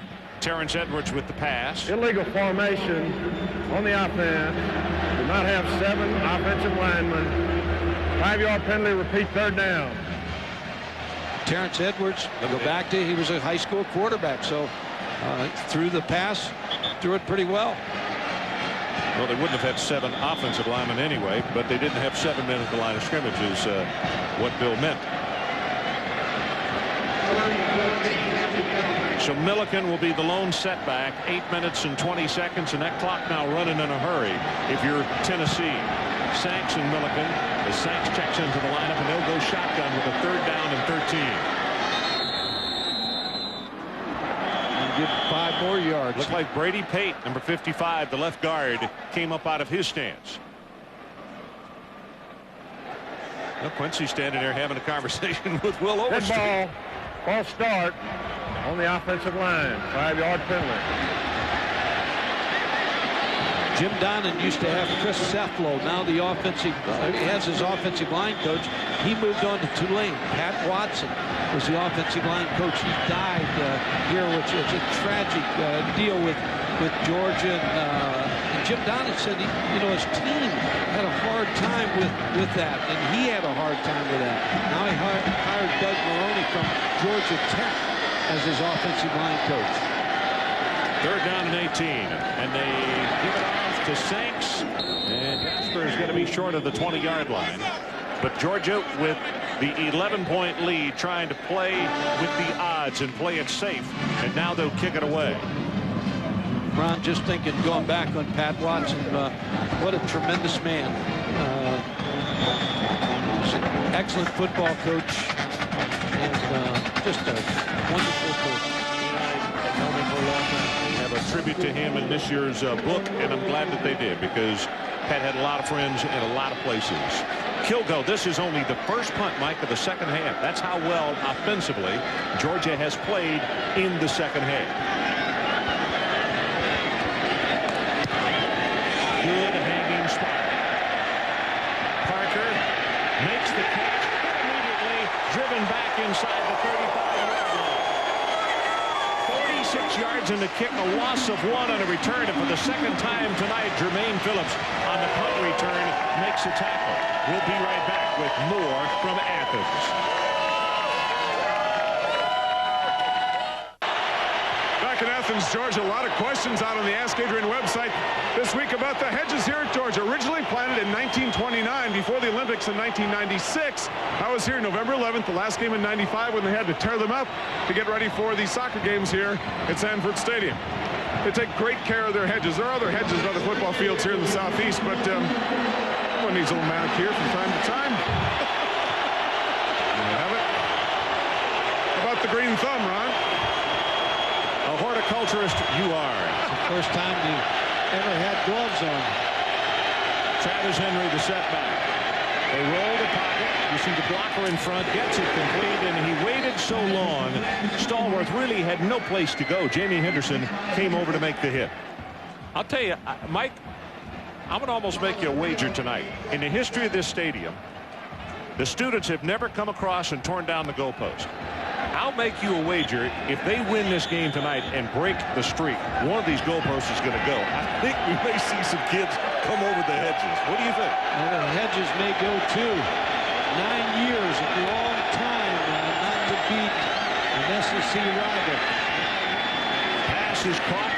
Good job by Cedric Wilson, who has been silenced this evening. He really has not been a major part of the Tennessee offense. And he's the favorite receiver, A.J. Suggs. They come out before every ball game. The second catch for him tonight. They come out before every ball game and throw. A.J. Suggs believes in Cedric Wilson.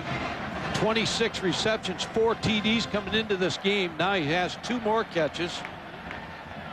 But Georgia's defense not allowing anything big other than Travis Henry's long run. Just short, as you can see, so they'll move it in, moving the chains. A quick hello. Roy Kramer is here watching the ball game tonight. But I want to send a special hello along to Sarah Jo Kramer, who had foot surgery this past week. And I know she's watching this ball game because she never misses an SEC game that is on. And Sarah Jo, get well soon. I hope you're feeling better. 6:01 left to play in the ball game. Georgia 21, Tennessee 10, and for the Volunteers, the situation 3rd down and inches.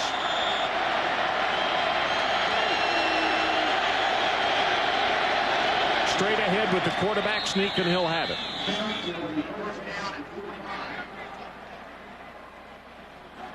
Well, it's time for you viewers to go online and help us select tonight's player of the game. And here's a list of the nominees. Travis Henry, John Henderson from Tennessee, or Quincy Carter, Jasper Sanks, Richard Seymour, or Terrence Edwards. Give you one more name. Swings it out to Travis Henry. Tries to put a move on. It's a nice job by Jamie Henderson. Musa Smith. But he has not played that much, but he's been an important factor in this football game. No question about it. But you just look at pure effort, whether it's winning side or losing side. John Henderson's kind of hard to argue with tonight. And Seymour. Yeah. 2nd and 10. Suggs to the other side. This one sailed on him. Brian Kenny, let's check with you. Ron, let's go to Shea Stadium. We've got the Mets and Giants. 13th inning, 1 out, Benny Agbayani against Eric Fultz of the Giants. Benny buries that. Mets win it 3-2. They take a 2-1 lead. Game 4 will be Sunday at Shea Stadium. I tell you now, this is a great time in baseball. You know, ESPN's got the baseball games on, and just a wonderful time if you're a baseball fan. 3 of 13 in 3rd down conversions for Tennessee. They need to take it to the Georgia 45. Suggs deep over the middle, and he's got Cedric Wilson, and he's loose inside the 20, inside the 15, and it's good for 43 yards before Wansley made the tackle. You talked about Cedric Wilson, been quiet tonight. Now he gets his 3rd catch. But look at the acceleration after he caught the football. A.J. Suggs with the ball right on the money. Now Georgia missed tackles by Jermaine Phillips, number 5. And Tennessee still alive in this football game. Loads of time. 4 minutes and 57 seconds showing on the clock. Let's see what Suggs can do here to get his team into the end zone quickly.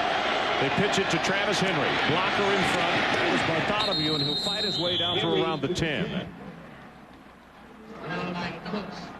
Ron, if Tennessee can score a touchdown, then they'll go for 2. You know, if they make the 2-point play, and remember last week they made 2 2-point plays, they get it within a field goal of tying this football game. Alex Watts has not missed this year. Tennessee needs a big play here in a hurry.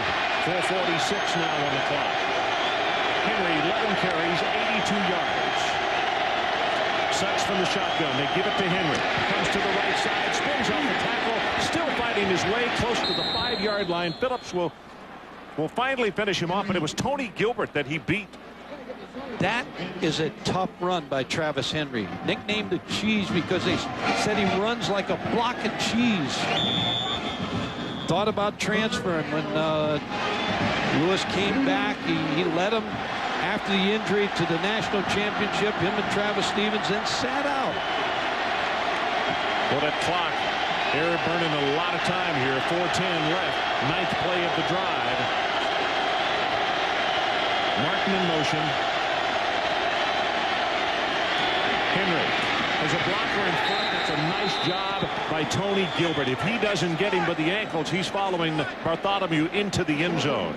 Close to the first down, Ron, but I don't think he's got it. I think he's still about a yard short.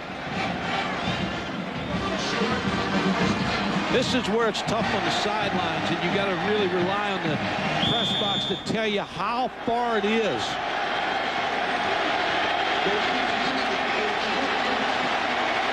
Fourth down, Tennessee will go for it.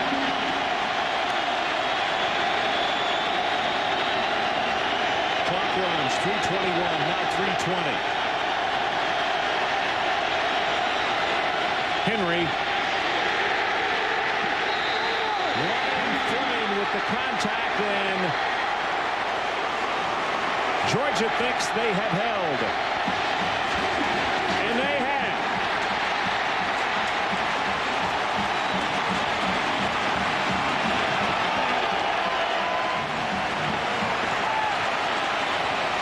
Twice the Georgia defense has held on 4th and short. Ron, that's just great defensive football. And now you worry about protecting the hedges if you're a Georgia fan, because 3:11 on the clock. Well, the security people are lining the field, but so are the students in both corners of the end zone. Not over, certainly, with 3:11 left. But with an 11-point lead, that opportunity lost by Tennessee certainly is huge in this game. Well, Smith hit immediately at the line of scrimmage, protecting the football. Yeah, there's no quitting this defense.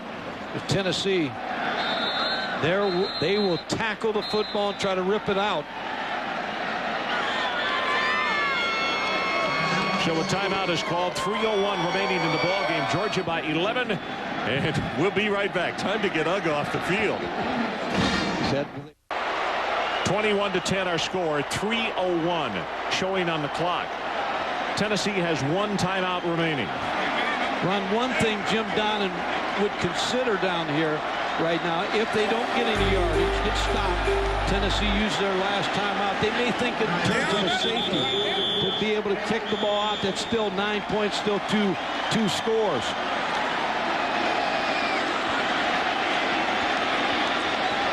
Milliken, the lone setback on 2nd down and 12. And it's going to be a quarterback draw. And Carter with the spin move.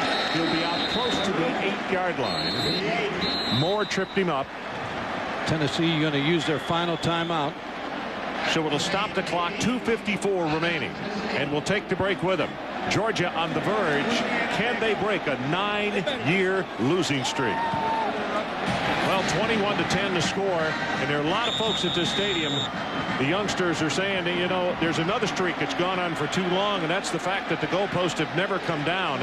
And that is the north, or actually what is the east end zone. This field runs east and west, actually. No more timeouts for Tennessee. 2:54 remaining in the ballgame. Pitch to Musa Smith. Tries to turn the corner. He's going to be knocked down after a short gain. And now it will be punting time for Georgia. Now we'll see if Jim Donnan punts the football or takes a safety. You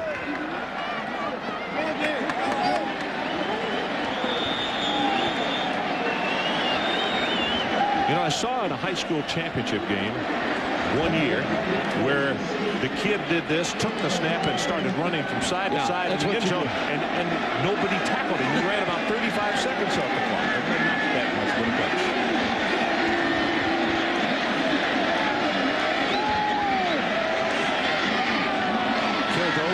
snap. Gets his kick away. It is a wobbly spiral to the 50-yard line. And this is Parker. And good coverage by Georgia. He'll be stopped at the 47-yard line. 43 on the kick and 5 on the return. Well, next Saturday at ESPN, College Game Day at 11. Then for the Big Ten, it's Drew Brees and the Purdue Boilermakers taking on Northwestern. At 7 Eastern from Tuscaloosa, Ole Miss will take on Alabama. We'll get a chance to see Deuce McAllister. Had 129 all-purpose yards today. ESPN2 primetime game begins at 9:30 as UNLV takes on Colorado State. He's a fine debater. Adrian Karsten for president. He's really moving up in the world.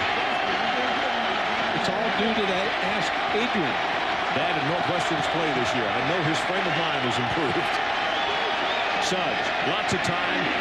Swing pass. Travis Stevens will get out of bounds. Henderson is out there to push him out, and it'll stop the clock. 1:57.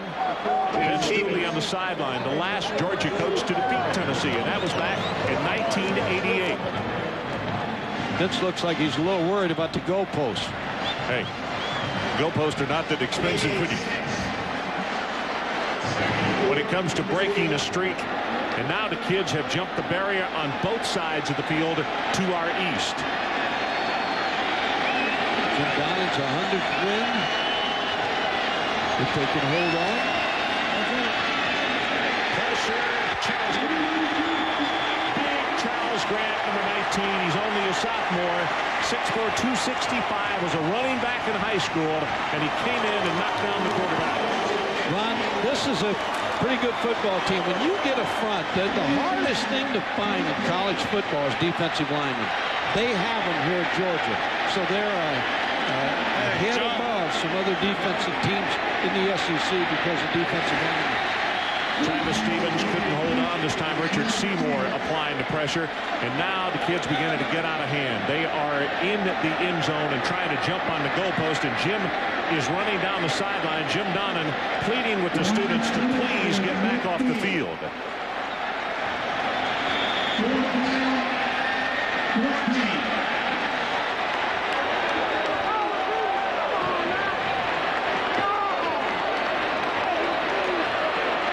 Fourth down and 14. 1:26 showing on the clock.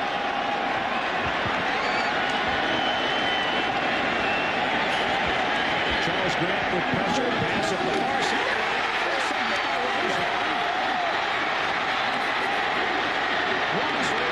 Back to midfield. And goes out at the 43. And now we have kids all over the field. I don't know if they're going to be able to finish this thing. They're going to penalize Georgia, but I'm like you. I'm not sure this game will be finished. The goalposts are coming down.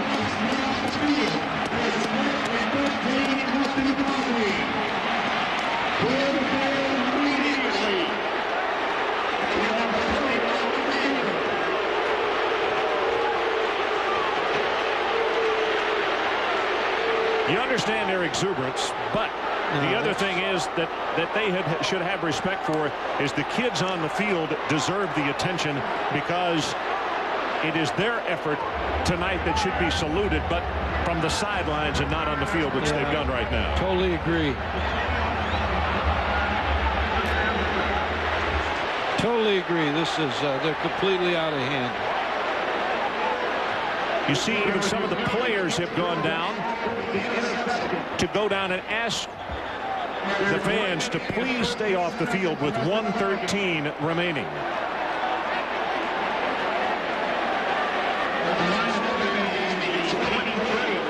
A 15-yard penalty because of the celebration, not the fault of the Georgia Bulldogs.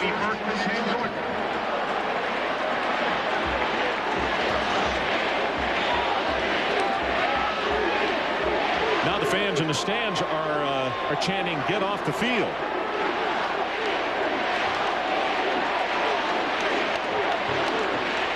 A minute and 13 seconds showing on the clock.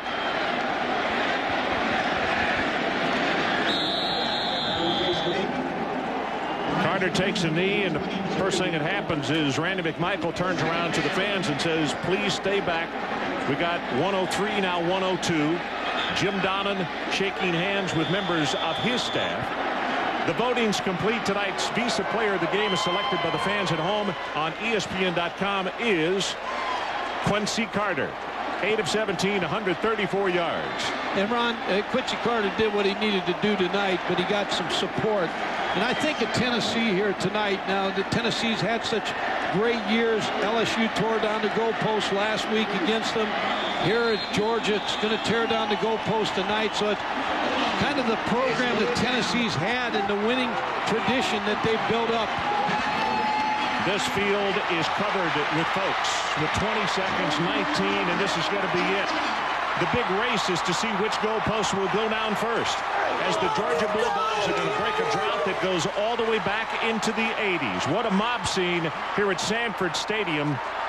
They have lost 9 years in a row to the Tennessee Volunteers, and the frustration coming out tonight on the part of the students as they are going to break the drought, and we are at double zeros on the clock. The Georgia Bulldogs have won over the Volunteers of Tennessee, ending that 9-year losing streak.